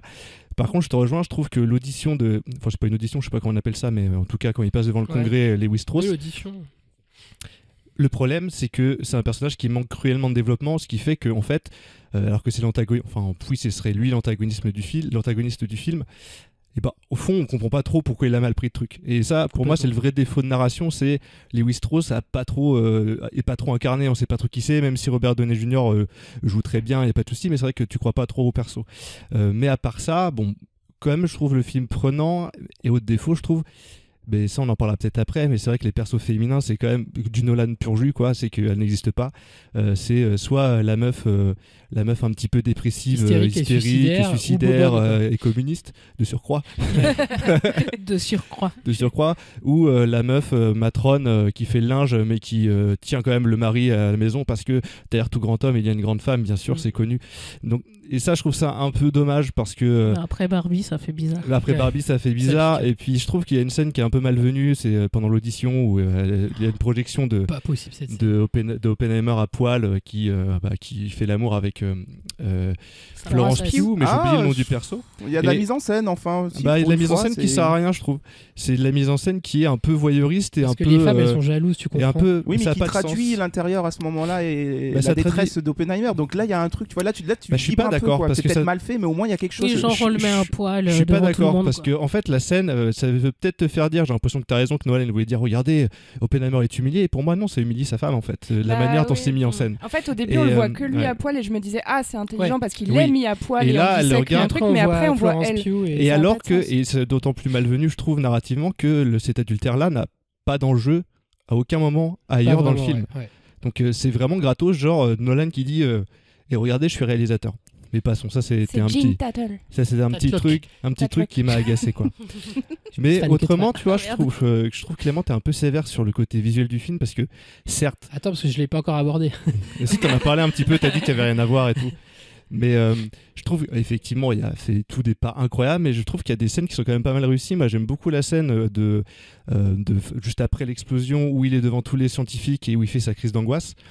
Je trouve qu'elle est vachement bien foutue, et en tout cas je trouve que surtout en termes de gestion sonore, c'est vrai le son, c'est la grande force du film, je trouve. C'est la gestion du son, c'est hyper prenant. J'ai bien aimé. Après effectivement visuellement c'est du flash et l'écran qui tremble, mais je trouve ça plutôt c'est des trucs que t'as pas trop chez lui d'habitude, parce que Nolan c'est quand même quelqu'un qui est souvent monolithique, la caméra bouge pas trop et puis il se contente du minimum parce qu'il est persuadé que son écriture est la meilleure du monde. Ça y est, je recommence à le critiquer alors que je défends son film, c'est incroyable. Mais voilà, non mais grosso modo voilà, c'est juste pour dire que je trouve que le processus narratif, pour une fois, je l'ai trouvé prenant, même si un peu trop éclaté par moments. Mais il a toujours ses maladresses d'écriture, notamment sur l'écriture des persos féminins, sur le développement de caractère de certains personnages qui, pour lui, n'ont pas trop d'importance finalement, parce qu'il y a c'est Oppenheimer qui est présent et dont la psyché est un tant soit peu développée, quoi. Et voilà. Donc. Je sais pas où je vais, vous pouvez y aller. Et on n'est pas sur une alerte disparition dialoguiste aussi dans le film. Les dialogues, c'est impossible. Vas-y, Johanna, on te laisse.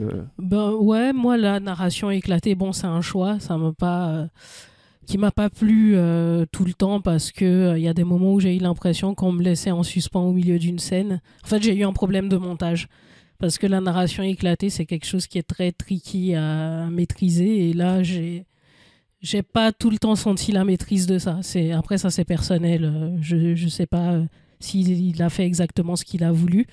Moi, j'ai eu plus un problème de dialogue que j'ai trouvé très répétitif dans leur structure et stéréotypé. Ça veut dire, surtout au début, quand il y a beaucoup de name dropping de noms de scientifiques qu'il doit rencontrer. Tu sais plus qui demandait à Princeton ou bien à Mac Miller ou bien. Qui sont ces gens? Mac Miller. C'est Borden qui l'a trahi. Mais c'est qui Borden? Et du coup, Mac Miller. et du coup, j'ai trouvé que en ça, cette narration éclatée l'a un peu desservi par moments. Parce que du coup, quand tu arrives à la fin et que les choses se délient, par exemple, la scène où Rami Malek il intervient pour le défendre de façon inattendue parce qu'il s'est un peu fait humilier par Oppenheimer avant. Au fait, je pense qu'il y a beaucoup de gens qui avaient oublié ce personnage-là parce que du coup, dans cette narration éclatée, il apparaissait longtemps avant. Donc, il y a des gens comme ça qui repopent à des moments où tu les avais complètement oubliés et ils sont là et tu sais plus ce qu'ils faisaient avant, d'où ils viennent et tout, à part ceux qui sont très marquants. Donc ça, j'ai trouvé ça un peu pénible, le côté, ce moment où il y a beaucoup de noms qui sont cités. Il rencontre un gars, il se voit, punchline, ensuite on passe à la scène suivante. J'ai trouvé ça un peu trop répétitif. Mais voilà, après, ce qui m'a profondément ennuyé, vraiment, c'est les dialogues. Il y a des scènes que j'ai trouvées très prenantes, comme évidemment l'explosion qui est très bien gérée. Au son, c'est nickel. Mais pour revenir à cette scène-là où il fait sa crise d'angoisse, je sais pas si ça m'a dérangé ou quoi, ou si j'ai pas compris les intentions, dans la mesure où j'ai adoré qu'il entende à la radio que cette bombe a explosé au Japon et qu'il y a eu des morts. Mais comme à aucun moment tu ne vois vraiment les conséquences, à part ce qui est dit dans le film, donc théoriquement, je pense qu'à l'époque, ils n'avaient pas forcément les images aussi mais pour si, voir. Mais si, à un moment, lui, il voit les images. Ouais, mais sur des Américains. En fait, il voit des images. Ouais, il voit quand il fait sa crise d'angoisse, il voit des Américains. Ça, je veux bien défendre ça parce que déjà du projette. Ouais, à un moment, il y a déjà, des images Nolan. projetées, il regarde pas, enfin, il détourne les yeux justement. Déjà, c'est Nolan et c'est jamais il détourne les yeux et tu le vois pas. C'est jamais le mec qui montre le trash dans ses films. Hein. Ça, vous pouvez regarder tous ses films, il y a pas de trash. Il le refuse. Hein. Non, mais moi, c'est même pas au-delà du trash. D'un autre côté, moi, je le défends dans le sens où on reste sur Oppenheimer du début jusqu'à la fin du film. Donc, ne pas le voir et rester sur Oppenheimer, je trouve que c'est un parti pris de mise en scène auquel j'adhère. C'est ça, mais moi, c'est pas ça mon reproche. C'est que du coup, quand il fait cette crise d'angoisse et qu'il voit une fille blonde avec le visage un peu décomposé, pourquoi pas une idée qui se fait d'un japonais décomposé. Il voit ça sur une américaine. Du coup, projette pas sur son. Voilà, peut-être, mais du coup, moi, je trouve que tout ça participe au manque d'émotion que j'ai eu globalement dans le film. C'est qu'il y a eu beaucoup de choses très théoriques et effectivement, moi, j'avais regardé, parce que Lina a sorti plein de vidéos d'Oppenheimer qui parlaient super bien français d'ailleurs, c'est ouf, où j'ai vu des interviews et du coup, je me suis dit, putain, le film, ça va être cool parce que le personnage, il a l'air assez complexe et assez intéressant parce que le gars est humaniste à la base, il se retrouve au milieu de ça, récupéré politiquement. Et notamment dans l'interview que j'ai vue, il y a un peu ce conflit entre ce qu'il aimerait que les politiciens fassent avec les découvertes scientifiques et la réalité. Et au fait, je ne l'ai pas ressenti dans le film. Je pense aussi à cause de cette narration qui est complexifiée des fois pour rien. Je pense qu'il aurait peut-être gagné à moins éclater à certains moments pour qu'on reste un peu plus avec... à certains moments et que l'émotion est prenne. Édulcorer un peu, enlève c'est juste ça, quoi. Mais sinon, je suis moins dur que Clément, mais j'ai pas passé un bon moment. Avec des faux twists et tout, c'est un peu gâché, j'ai l'impression. Vraiment, les twists, je les avais vus aussi, donc ça m'a saoulé. On va terminer avec Martin et Clémence qui ne sont pas encore exprimés. Martin, je vais te laisser parler. Ensuite, on va terminer sur la bonne note avec Clémence comme ça. Voilà. Vas-y, Martin. Je vais faire concis. Donc, bon, je vous rejoins sur le côté trop complexe du film. Enfin, en tout cas, moi, il y a plein de trucs que j'ai pas compris, mais j'ai plutôt de l'autocritique parce que, bon, voilà, sur le coup, je me suis dit, t'es un peu bête, t'as pas tout compris. Mais oui, c'est vrai que tu passes. Moi, pareil, c'est ce que je disais à Clément et Johanna en sortant. C'est putain, mais en fait, je suis con. Ouais, je me suis dit ça un peu. Mais faut dire qu'il y a énormément. Enfin, moi, j'ai toujours eu du problème avec ça, mais il y a vraiment énormément de personnages, énormément de noms. Et d'ailleurs, je pense qu'il en a conscience parce qu'à la fin, il y a dans une scène de fin, quand ils refont une sorte de résumé de tout ce qui s'est passé. Un des trucs, et je vais en citer plusieurs lourdingues, c'est à chaque nom, t'as un plan sur la personne en question. Il dit, oui, parce qu'il y avait Donovan, un plan sur Donovan, oui, bien.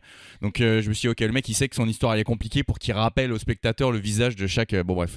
Moi, je me suis perdu dans l'histoire, effectivement, j'ai rien compris aux histoires de procès et j'ai pas trop compris la fameuse vanne centrale. Bref. Donc je vous rejoins sur ça, sur le côté trop complexe, mais c'est peut-être inhérent au fait que cette histoire comporte énormément de personnes.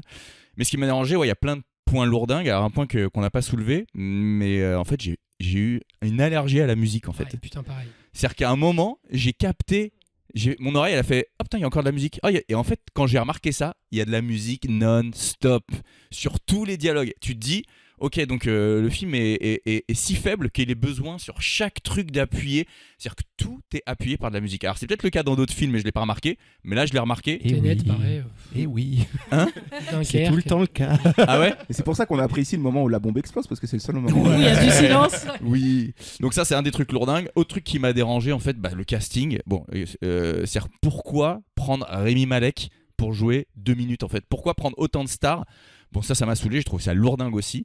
Et sur d'autres détails, c'est des trucs, des clichés, surtout sur les films pas forcément de procès, mais c'est la scène par exemple, c'est un détail, mais c'est assez représentatif de ce qui m'a dérangé dans le film. Quand Emily Blunt à la fin témoigne, et qu'au début, elle se fait démonter. On croit qu'elle est toute faible et qu'elle se fait démonter. Et on voit venir à 1000 km le retournement, et c'est des situations qu'on a vues 1000 fois, et j'ai fait lourdingue encore. Voilà, en gros, trop de trucs lourdingues dans ce film. Lourd, quoi. Lourd. Bon, juste le point positif, le seul point positif, contrairement à, je crois, à Clément, j'ai bien aimé la scène où il est face aux étudiants et il a une sorte de trouble et les visions du public. Moi aussi j'ai kiffé, comme mais moi, bravo. Non mais moi aussi j'ai aimé, mais j'ai l'impression qu'il va pas au bout de ce. Enfin, je me suis dit là c'est bien, tu vois, mais c'est comme s'il me tendait une petite brioche à manger et que je peux croquer qu'à la moitié. Et je lui fais frérot, laisse-moi plus. Et non. J'adore la métaphore. Voilà. Moi aussi. Métaphore brioche, prenez-la, je vous la donne. Mais c'est vrai, je suis d'accord avec toi. C'est vrai qu'il y a des moments de mise en scène où tu dis là tu vas quelque part et on n'est plus sur du chant contre chant avec du dialogue et des noms à rallonge. Et en fait, non, pas vraiment. Enfin, je sais pas, il manque. Je veux juste parler de ça parce que pour moi, ça c'est technique. C'est-à-dire que là, Nolan, pour moi, il a un problème depuis 2 films, c'est l'IMAX. Et vraiment, je trouve qu'il se met une contrainte pas possible avec l'IMAX. Moi, je trouve, contrairement à Kevin, c'est un bon metteur en scène et que très souvent, il fait des choses qui sont très visuelles. Et je me rappelle de plein de plans dans sa filmographie, dans ses films. Là, à part la bombe, il me reste quasiment rien. Pourquoi ? Parce qu'il est avec ses caméras IMAX, donc il filme en 70 mm, qui sont hyper lourdes. Et en fait, j'ai vu des photos de making-of. Son chef-op, il a une caméra énorme sur les épaules et en fait il est obligé de faire des champs contre champs statiques tout le temps parce que ces putains de caméras, ok c'est très bien, ça filme sur grand format et tout, mais c'est pas mobile et donc il peut jamais être à l'épaule, il peut jamais faire du suivi de comédiens dans un couloir, des plans un peu dynamiques. Et moi je trouve que ça insuffle et à Tenet et à ce film là.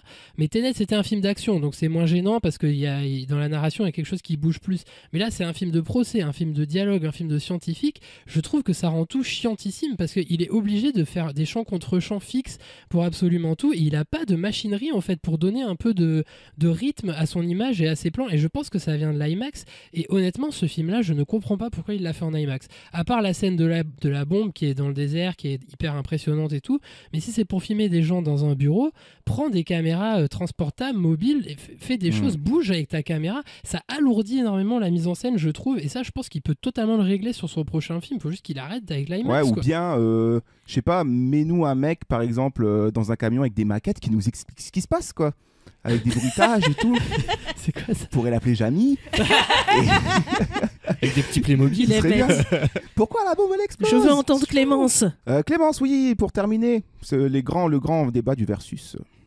Non, moi je reste sur mon avis, c'est qu'en fait c'est une question de ressenti, alors c'est sûrement subjectif, je sais pas si le sujet du film a fait que finalement ça m'a beaucoup plu, je m'y attendais pas, mais dès le début en fait c'est une sorte de construction, caractérisation de personnages liés à tout ce domaine scientifique, et notamment au fait de nommer des éminences, des gens qui sont passés avant et tout, ça m'a tout de suite happé pour le coup.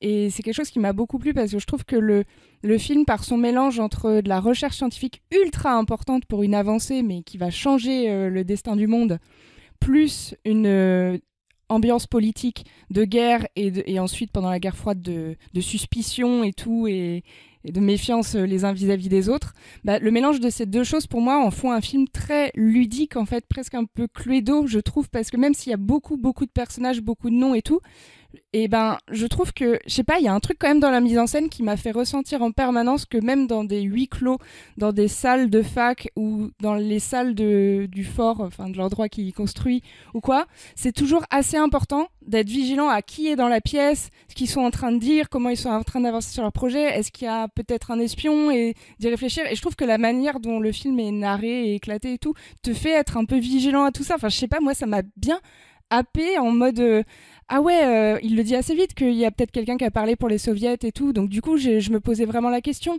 quand il parle avec le général, avec Matt Damon, tu sens à chaque fois que c'est vraiment plein de tensions parce qu'ils sont vraiment de deux domaines différents, quoi, l'armée et le domaine scientifique, et ils se comprennent et à la fois non, et il y a plein de choses pour lesquelles Oppenheimer est vachement un électron libre en fait par rapport à tous les process qui devraient être mis en œuvre et tout, et enfin je trouve que tout ça est hyper bien raconté en fait.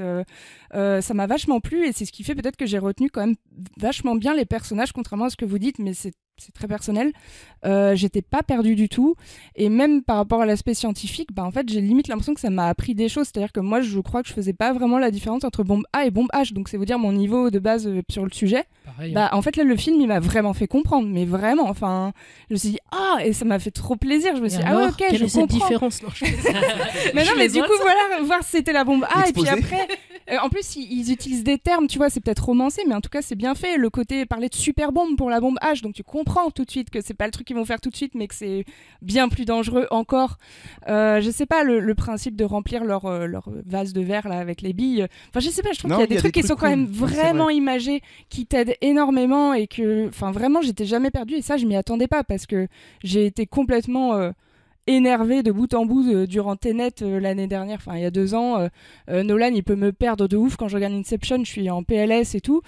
Mais c'est là, vrai, j'ai vu. Vraiment, j'étais prise dans le truc avec la sensation qu'il n'y avait pas vraiment d'incohérence, qu'il n'y avait pas vraiment de zone de flou, que tout se tenait bien. Alors évidemment, le film, il n'est pas parfait, il a des défauts. Je suis d'accord avec vous sur les personnages féminins, je suis d'accord avec vous sur le personnage de Lewis Strauss, parce que c'est vrai qu'il est beaucoup moins construit et c'est un peu idiot en fait l'enjeu qu'a ce personnage. Enfin, en tout cas, c'est pas le truc le mieux mené. Mais ce qui m'a intéressé, c'est que le personnage d'Oppenheimer, il a une vraie évolution.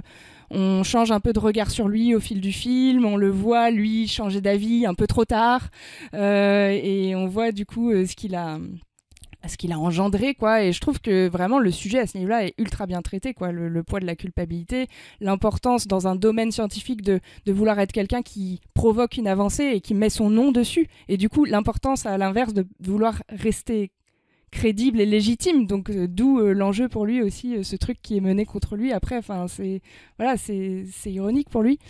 Et vraiment la fin, je terminerai sur ça, la toute fin, ce truc là, ces mots qu'ils échangent avec Einstein, moi ça m'a un peu bouleversé, quoi. Enfin vraiment pour moi ça résumait bien le propos du film aussi, qui était de dire que voilà, quelque chose avait été mis en marche, et que de toute façon au-delà de tout ce qui est développé dans le film, bombe H créée ou pas créée, lancée ou pas lancée, avec la théorie de la relativité, puis ces recherches-là pendant la Seconde Guerre mondiale, il y a quelque chose qui a été enclenché, le bouton, on a appuyé dessus sans même le savoir, en fait. Quoi qu'il arrive, on créera un truc, on l'utilisera, quoi. Ça, je suis d'accord, ouais. C'est vrai que c'est quand même bien ressenti à certains moments, mais malheureusement, c'est pas assez pour moi exploité, mais c'est quand même, tu le ressens. Donc c'est déjà là, au moins. C'est vrai, cette idée de jouer avec le feu, quoi. De voir des mecs qui ont créé le mal et qui essayent de s'en défaire, mais en même temps qui veulent aussi participer au progrès de la science et tout, et puis on leur enlève on leur enlève ça pour aller faire la guerre et tuer des gens, tout simplement. Il C'est y a, ça aussi y a le une truc, scène quoi. qui est assez symptomatique, c'est quand il va voir le président. Enfin, j'ai trouvé la scène ratée, personnellement. Ah ouais, moi j'ai bien aimé. Mais Ah par oui, contre, Gary Oldman par encore. contre, j'ai aimé le propos de dire, quand il dit à Oppenheimer, en gros, ta gueule, toi, t'as peut-être créé la bombe, mais genre, t'es personne pour les gens pour qui on l'a lancé. Ouais. Ils vont retenir que c'est moi le président qui a appuyé sur le bouton, quoi. Puis ouais, il y a des scènes qui font froid dans le dos, notamment quand ils choisissent les villes. Il y en a un qui dit non, Ah pas ouais. Kyoto parce que Ouais. j'y suis allé avec ma femme et tout. Tu vois, Ouais. ça c'est ce côté-là, mais c'est pas, voilà, c'est simplement au détour de 3-4 couloirs qu'on prend Oppenheimer pendant 3 heures de film, tu vois, c'est. Et. Bah bon. Mais en tout cas, voilà, je suis content que vous ayez pu. kiffer J'ai trouvé Nolan. aussi un moment un peu anecdotique, mais hyper Oh, j'en glaçant kiffe avec plusieurs. Casey Affleck en mec de l'armée là qui Ouais. veut absolument Contre dénicher espionnage, les là. cocos et tout. Franchement, j'ai trouvé Ouais, il est hyper bien flippant, choisi dans ce rôle. On le voit très peu, mais la manière dont le personnage est amené et tout, je trouvais que la scène était ultra intense. Voilà. Clément, je te laisse une phrase pour conclure. Non, pas pour conclure, s'il te plaît, mais... Bah si, parce qu'après on va mais- passer à la presse. Je veux juste dire un truc, c'est que pour moi, tu peux pas faire ce film sans montrer les conséquences de la bombe. Pour moi, c'est un contresens, et je sais que là, je suis en train de parler d'un film qui n'existe pas, mais pour moi, scénaristiquement, ce qu'il fait, ça n'a aucun sens. C'est-à-dire que au lieu de me montrer le procès de ce mec, qui est objectivement, je trouve, pas très intéressant, montre-moi ce que cette bombe a créé chez les gens dans le monde, même si, pour garder le point de vue, tu peux montrer une image de lui qui regarde des vidéos de Hiroshima et Nagasaki, mais en fait, je trouve qu'il y a un déni de l'émotion et de comment dire, presque la responsabilité qui me gêne beaucoup. C'est-à-dire que tu as une énorme scène de liesse quand ils finissent de créer la bombe atomique, et je comprends, c'est des scientifiques, ils ont accompli leur objectif, bon ok, mais pour moi tu peux pas montrer cette scène de liesse sans montrer le contraste après avec ce que ça va créer dans le monde. Ça a tué plus de 200 000 Mais personnes. il le fait, hein. Tu Non, sais, il c'est le pas fait premier degré. Moi, pour Ah moi, non, quand non, il il le fait montre pas. cette liesse, Non. il a quand même pour lui en tant que réel un discours sur voyez comme c'est Je l'ai cruel. pas- je Enfin, l'ai C'est pas là du qu'il tout. fait sa crise Je l'ai d'angoisse. pas en du plus, tout senti parce que pour moi c'est pas visuel, encore une fois, c'est-à-dire que c'est pas illustré par des images, et il me manque vraiment quelque chose, une évocation visuelle de Hiroshima et Nagasaki dans ce film, et j'aurais même fini le film dessus parce que c'est ça en vrai qui s'est passé. Cette bombe, elle a tué des centaines de milliers de civils, et on en est presque à se réjouir du fait qu'il l'ait créé dans le film, et moi ça m'a énormément dérangé d'un point de vue scénaristique. Je ne comprends pas qu'il n'y ait pas un peu plus d'évocation de ce qui s'est passé après, et qu'on reste purement chez les Américains alors que Nolan n'est pas américain.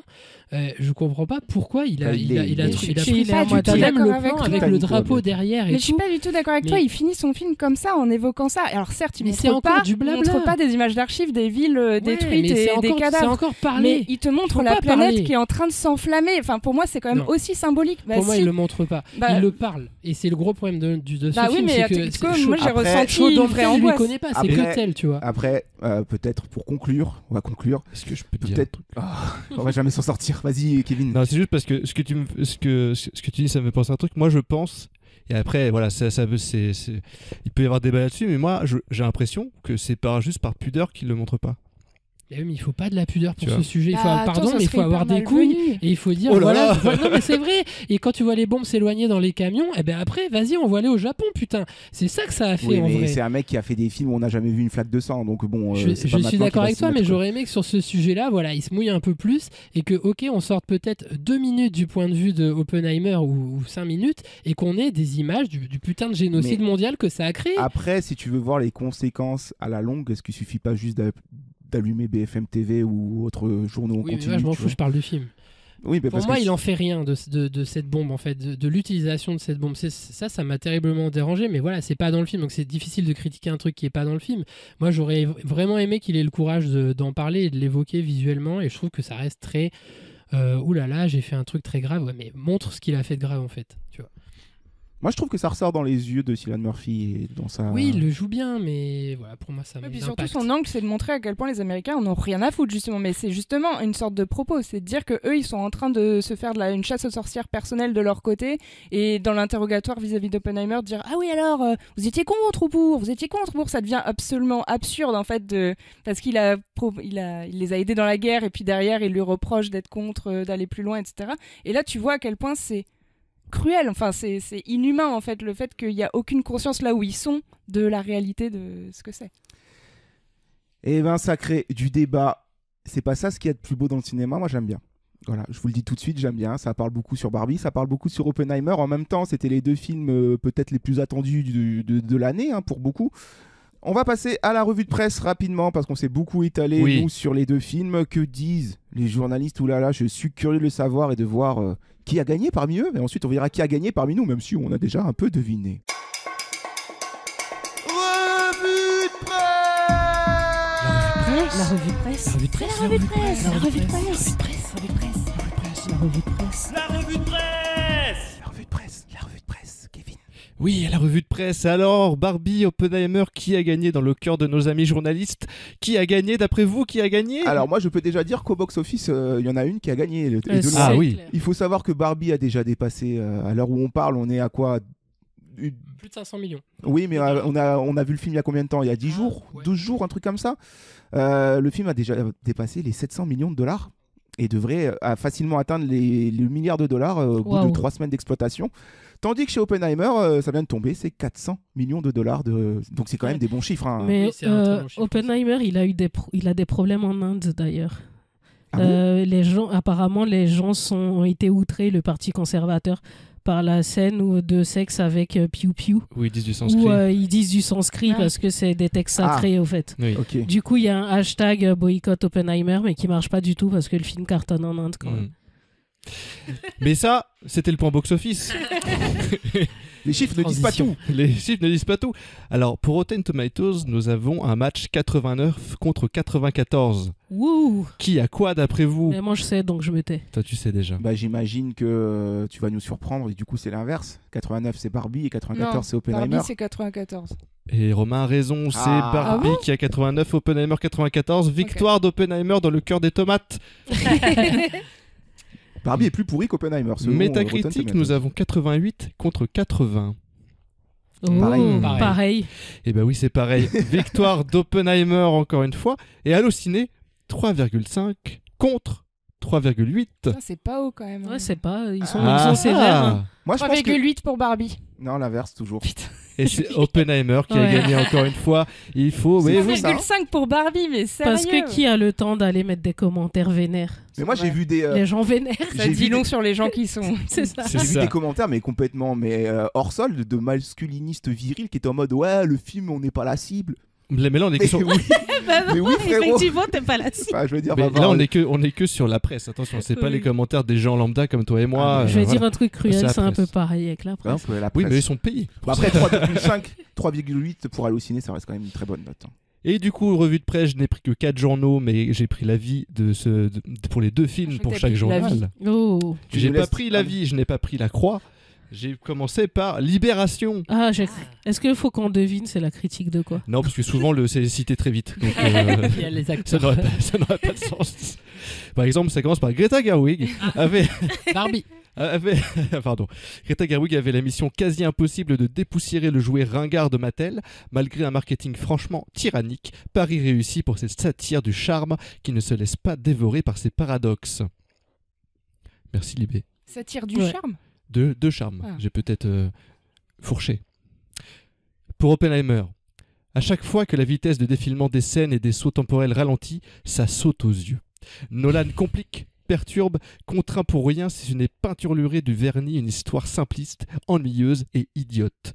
Et si sa volonté est effectivement celle naturaliste d'embrasser la multitude de l'homme qu'il raconte, l'échec est cuisant puisqu'Oppenheimer ne nous en fait rien voir, nous trouble la vision pour nous faire passer à côté de tout. Ah, ça va dans ton sens, Romain. Trouble la vision. Ouais. Ouais, je suis d'accord. Migraine ophtalmique. JB n'a donc Ouais. pas aimé du tout Oppenheimer. Mais j'ai l'impression qu'il y avait une critique très similaire dans Tenet qui disait que le film était idiot. Tenet est Parce idiot. que pour le coup, je trouve ça un peu dur de dire que le film est idiot, mais bon. Là pour Oppenheimer non, Ouais. mais pour Tenet je comprends. Le film, moi en tout cas, j'ai cru que j'étais con en sortant quoi. Je me dis mais je suis con quoi. Ouais, moi, je suis idiot. Ça fait 2 fois quand même de Et je suite vous pour rassure, Nolan vous ne quoi, l'êtes où pas. je sors où je fais mais c'est moi. Mais je pense que ça, c'est une question d'implication parce que tu vois. Romain, tu n'es pas idiot, j'aurais jamais compris la théorie de la relativité sans toi. Explique-la nous C'est quoi la connerie rapidement. Ah ok, je croyais que J'essaie de te booster. je croyais qu'un jour je t'avais expliqué alors que même moi je la comprends pas. C'est Positive Power. Exactement, critique suivante. Et bah c'est écran large. Écran large, ils ont aimé les deux. Donc tout va bien. On va commencer par Barbie. Là où la grande aventure Lego prenait une forme de libération au travers des briques danoises et de l'imagination qu'elle libère, Barbie prend à bras le corps l'hypocrisie d'un progressisme masqué derrière sa dimension capitaliste. Cela n'enlève en rien sa raison d'être, mais la cinéaste constate de quelle façon les combats actuels contre l'inégalité sont transformés en appel à la consommation, au sein même d'une œuvre qui se doit de rapporter de l'argent à ses investisseurs. En conclusion, derrière la fable féministe et l'autocritique bien huilée de la marque, Greta Gerwig parvient à faire gripper la machine et embrasse les contradictions de cet étrange projet. Barbie interroge un progressisme parasité par sa récupération libérale et consumériste, sans pour autant baisser les bras. Un objet pop plus complexe qu'il n'y paraît, sublimé par ses acteurs. Bon, bah, tout d'accord. Ouais. Rien à dire. Je partage entièrement ce que dit Écran Large. On est souvent d'accord avec Écran Large. Hein. C'est vrai. On les embrasse. Bah, on a le C'est même Geoffrey âge. Crété. Je sais plus. Ça balance des blagues. C'est clair. C'est Jojo. T'as les crampes. C'est juste que Bravo les Jojo. c'est la même génération que nous. C'est pour ça aussi. C'est je vrai. pense. Ils ont 22 ans, comme nous. Non, ils se sont des trentenaires. Oppenheimer. Si Oppenheimer démarre comme un biopic possiblement classique, il se transforme ainsi assez rapidement. Derrière la fresque historique incroyablement riche, on jongle en permanence entre le film de guerre, le film de casse, le film d'aventure, voire le western, lors des sublimes passages à chevaux dans les plaines du Nouveau-Mexique. Cheval, symbole viril, on le rappelle. 30 Cheval. secondes en tout du film. Oui, avec, Oui, il y a des chevaux. clair. vraiment. avec C'est Emily clair. Blunt, il se balade un Ouais, il moment. se balade à cheval à un moment et après il pleure Tu à m'endormir. côté Après, d'un ils caillou. s'embrassent et puis après, elle divorce. Et après, Et elle va après, le- ils se marient. si elle va le récupérer en train de pleurer après, comme ils ont une un merde gosse. au même endroit. Et après, elle en Il a marre abandonne, d'avoir un il gosse. abandonne, Du coup, ouais. il donne Côté le d'un gosse à caillou. quelqu'un d'autre et il va construire une bombe. Putain, le film résumé, Mais plus encore. face compte. Mais plus encore, Nolan fissure le genre de biopic en réalisant une course contre la montre intense dans la guerre contre les nazis et surtout un thriller psychologique miant en véritable labyrinthe introspectif à la fois cauchemardesque et lyrique. Christopher Nolan et son chef opérateur Hoyte von Hoytema relèvent, je sais pas si ça se prononce comme ça d'ailleurs, relève en effet un défi exceptionnel avec Oppenheimer, réaliser une épopée intime avec de l'IMAX, soit les plus grosses caméras du monde. Un choix culotté qui vient pleinement ancrer le spectateur dans l'histoire et l'univers du film, la caméra scrutant avec une intensité croissante et une qualité folle les visages de ces galeries de personnages, dont Oppenheimer. Oui, c'est vrai qu'Écran Large, ils ont fait tout un article sur le choix judicieux, selon eux, d'utiliser l'IMAX pour faire du gros plan sur des visages. Comme quoi, des fois, on n'est pas Mais comme le nom l'indique, ils aiment ce qui est large. C'est ça. Donc, Exactement. Ils ne nous mentent pas. Plus l'écran est large pour eux, mieux Et c'est. mieux c'est. Ça va de soi. Ça me rappelle un autre journal qui ne parle que de minéraux. Je la pensais pas aussi. C'est super large. J'adhère. Bon. Criticat, le journal des chats. On ne pouvait pas passer sans l'avis des chats. Alors, les chats, qu'ont pensé les chats de Barbie ? L'opération pourrait être passionnante, si elle ne butait pas sur un double problème qui vient mettre à mal ses promesses. D'abord, et c'est presque le plus gênant, le film n'est pas très drôle. Entre gags mécaniques, clins d'œil à tire-larigot et acteurs confinés dans des partitions trop familières. Ensuite, Gerwig mobilise pour contrer le patriarco-capitalisme, tirant les fils de la figurine, une imagerie elle aussi publicitaire. Le serpent se mord la queue. D'un côté, le film assume dans la dernière ligne droite qu'il cherche à remplacer l'image du jouet par un autre, soit la définition d'une stratégie habituelle des publicitaires, le rebranding. De l'autre, il mobilise à ses fins une forme également normée pour mettre en tube son émotion et ses propos. Oui. Mais je préférais. Les chats n'ont pas aimé Barbie. Ouais, non, ils ont pas aimé. De toute façon, si vous avez vu un chat et une Barbie, vous savez que les chats démontent les Barbies très C'est souvent. ça, c'est vrai. Il y a un chien. Il y a un chien, mais pas de chat. D'où Les chats, Cela. qu'est-ce que les chats pensent de Oppenheimer ? Pareil, pas beaucoup de chats, à part celui de Schrödinger, mais Et on sait même pas dans quel état il est. je sais pas. Si Nolan envisage son film comme un feuilleté complexe pour explorer les abîmes d'une personnalité rétorse, il déplie en réalité des scènes d'une lourdeur abyssale quand elles ne sont pas platement explicatives. Nolan n'est pas un grand cinéaste, mais ses films sont souvent, de par leur architecture fondée sur des concepts narratifs, stimulants ou curieux, à défaut d'être accomplis. Leur sérieux est comme compensé par une inspiration ludique ici absente, dommage, car sans elle, le style de Nolan n'est plus qu'assommant. Ils sont durs, les chats, wesh. Ouais. Moi, je me sens très chat sur ce qu'ils Ça ont fait un dit sur moment qu'ils Nolan. aiment pas grand chose. Voilà, faudrait faire un compte rendu des critiques de Criticat parce que je sais pas sur quoi ils sont. Bah, il y avait pas de envoyés, billard, quand même. pas de pétard, donc. Ouais, j'ai l'impression qu'ils sont pas. Peut-être ils sur sont, ils en sont eau un peu, très profonde. ils sont un peu bougons ces temps-ci. Ils bougonnent. Ouais. Et on va finir avec JQ. Waouh. Je m'y attendais pas, pardon. Moi j'aime bien. Kylian Murphy est trop beau. Moi j'aime bien quand tu cites Voici, mais ça fait longtemps que tu l'as Non, mais pas là, fait. Ryan je me Gosling suis est dit, encore plus beau. je me suis dit Barbie, Oppenheimer, JQ, faut y aller. Que pense JQ de Barbie? Rarement un blockbuster n'aura occupé à ce point l'espace médiatique et culturel, mettant toutes ses forces à éteindre l'éventualité d'être dépassé par son adversaire lors du premier week-end du box-office américain. J'ai nommé Oppenheimer de Christopher Nolan. Quel duel. C'est un soulagement de voir que Greta Gerwig est passée de coqueluche du cinéma indépendant américain à réalisatrice adoubée à Hollywood, a réussi à garder ce qui a fait l'excentricité de son cinéma au milieu d'une redoutable machine commerciale. Sa Barbie est un peu tout ce qu'on en attendait qu'elle soit, résolument pop, évidemment ironique, étonnamment angoissée. Trop bien. C'est trop bien, mais pardon, je le dirai après, hors antenne. Bah non, dis Vas-y, maintenant. dis-le Non, maintenant. résolument chocolat. Vous connaissez pas ce truc? Je vous montre après. C'est une vidéo de Castello Lopez. Pour ceux qui Ah ont oui, la non, rêve. je vois. David Castello-Lopez qu'on embrasse. Parce qu'on aime bien. Je veux du ça. Mais Oppenheimer. Christopher Nolan orchestre avec sa monteuse Jennifer Lame un impressionnant récit dédaléen où chaque moment, même les plus éloignés, entre en écho, s'interpénètre et tente de percer à jour le secret de ce physicien devenu la figure nébuleuse d'une humanité de plus en plus tentée par son autodestruction. Plus que la course contre la montre pour l'arme atomique engagée par l'Amérique contre l'Allemagne nazie, c'est le regard ambigu que Christopher Nolan porte sur Robert Oppenheimer qui passionne. Difficile de ne pas voir derrière le visage de Robert Oppenheimer, héros nolanien par excellence dans sa difficulté à garder le contrôle sur le pouvoir dont il a été investi, une lecture plus méta de l'artiste luttant pour imposer sa vision, aussi austère et ténébreuse puisse-t-elle paraître, face à l'emprise des studios et leur détermination à neutraliser toute vision qui serait perçue comme incommode pour le spectateur. Je crois que tu allais dire face à l'emprise des stupéfiants. Ouais. Face à l'emprise de la drogue. Et voilà pour la revue de presse. Ça reste, mine de rien, quand même Merci, Kevin.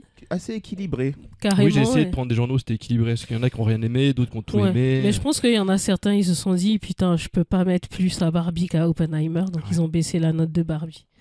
Peut-être. Comme Et puis peut-être avec qu'il les femmes. Puis il y a des Conspiration. misogynes aussi dans tout ça, hein, pas se mentir. Hein. Moi j'ai vu des critiques, c'était peut-être pas la presse, mais de gens qui sont complètement frère, si tu veux vivre ce que tu penses dans ta tête, retourne au Moyen-Âge, quoi. Enfin, c'est. Enfin, il y a des trucs hallucinants, quoi. Genre en mode, comment ça, Barbie, nanan. Je fais, bah oui, pourquoi pas, en fait. Sinon, t'as aussi le choix de pas aller le regarder.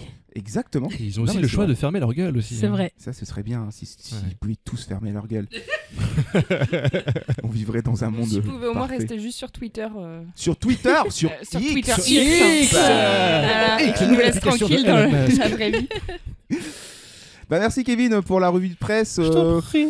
Équilibré chez la presse, on va dire. Il n'y a pas vraiment de vainqueur, mais ici, il va falloir qu'on. Bon, même si on le sait déjà un peu, hein, qui a gagné Barbie. Barbie. Barbie, parce que c'était peut-être tout simplement le moins Mieux. barbant.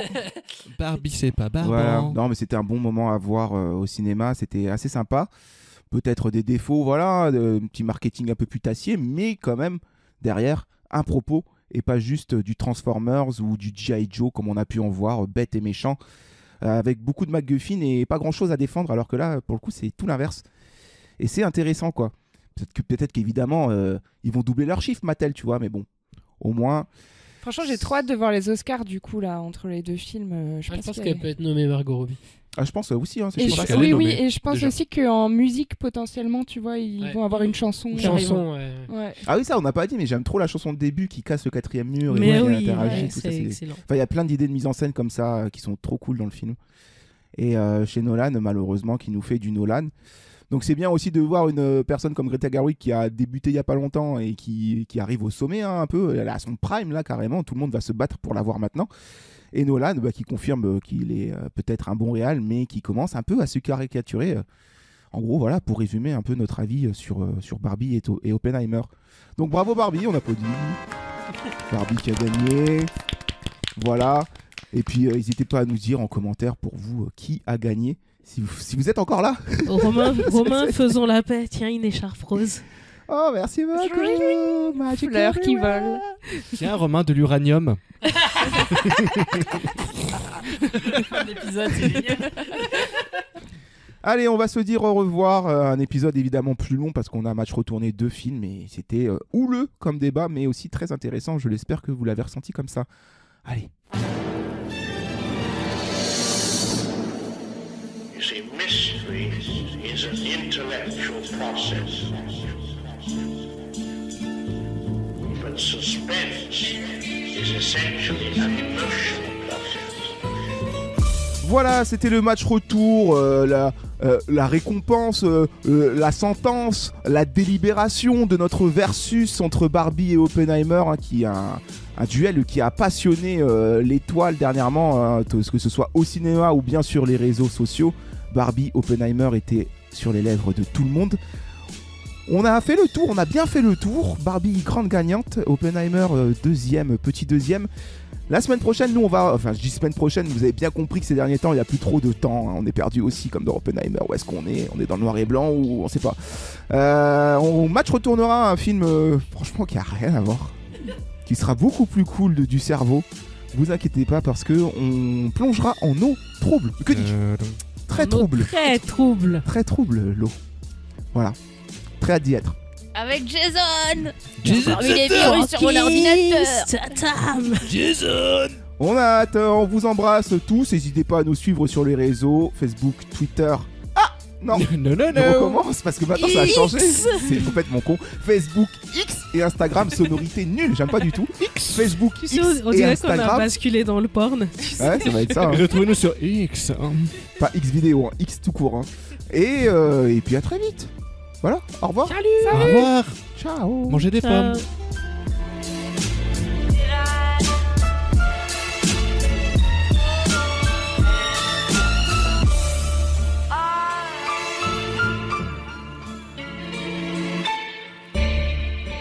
Arrivederci. Arrivederci. Arrivederci. Arrivederci.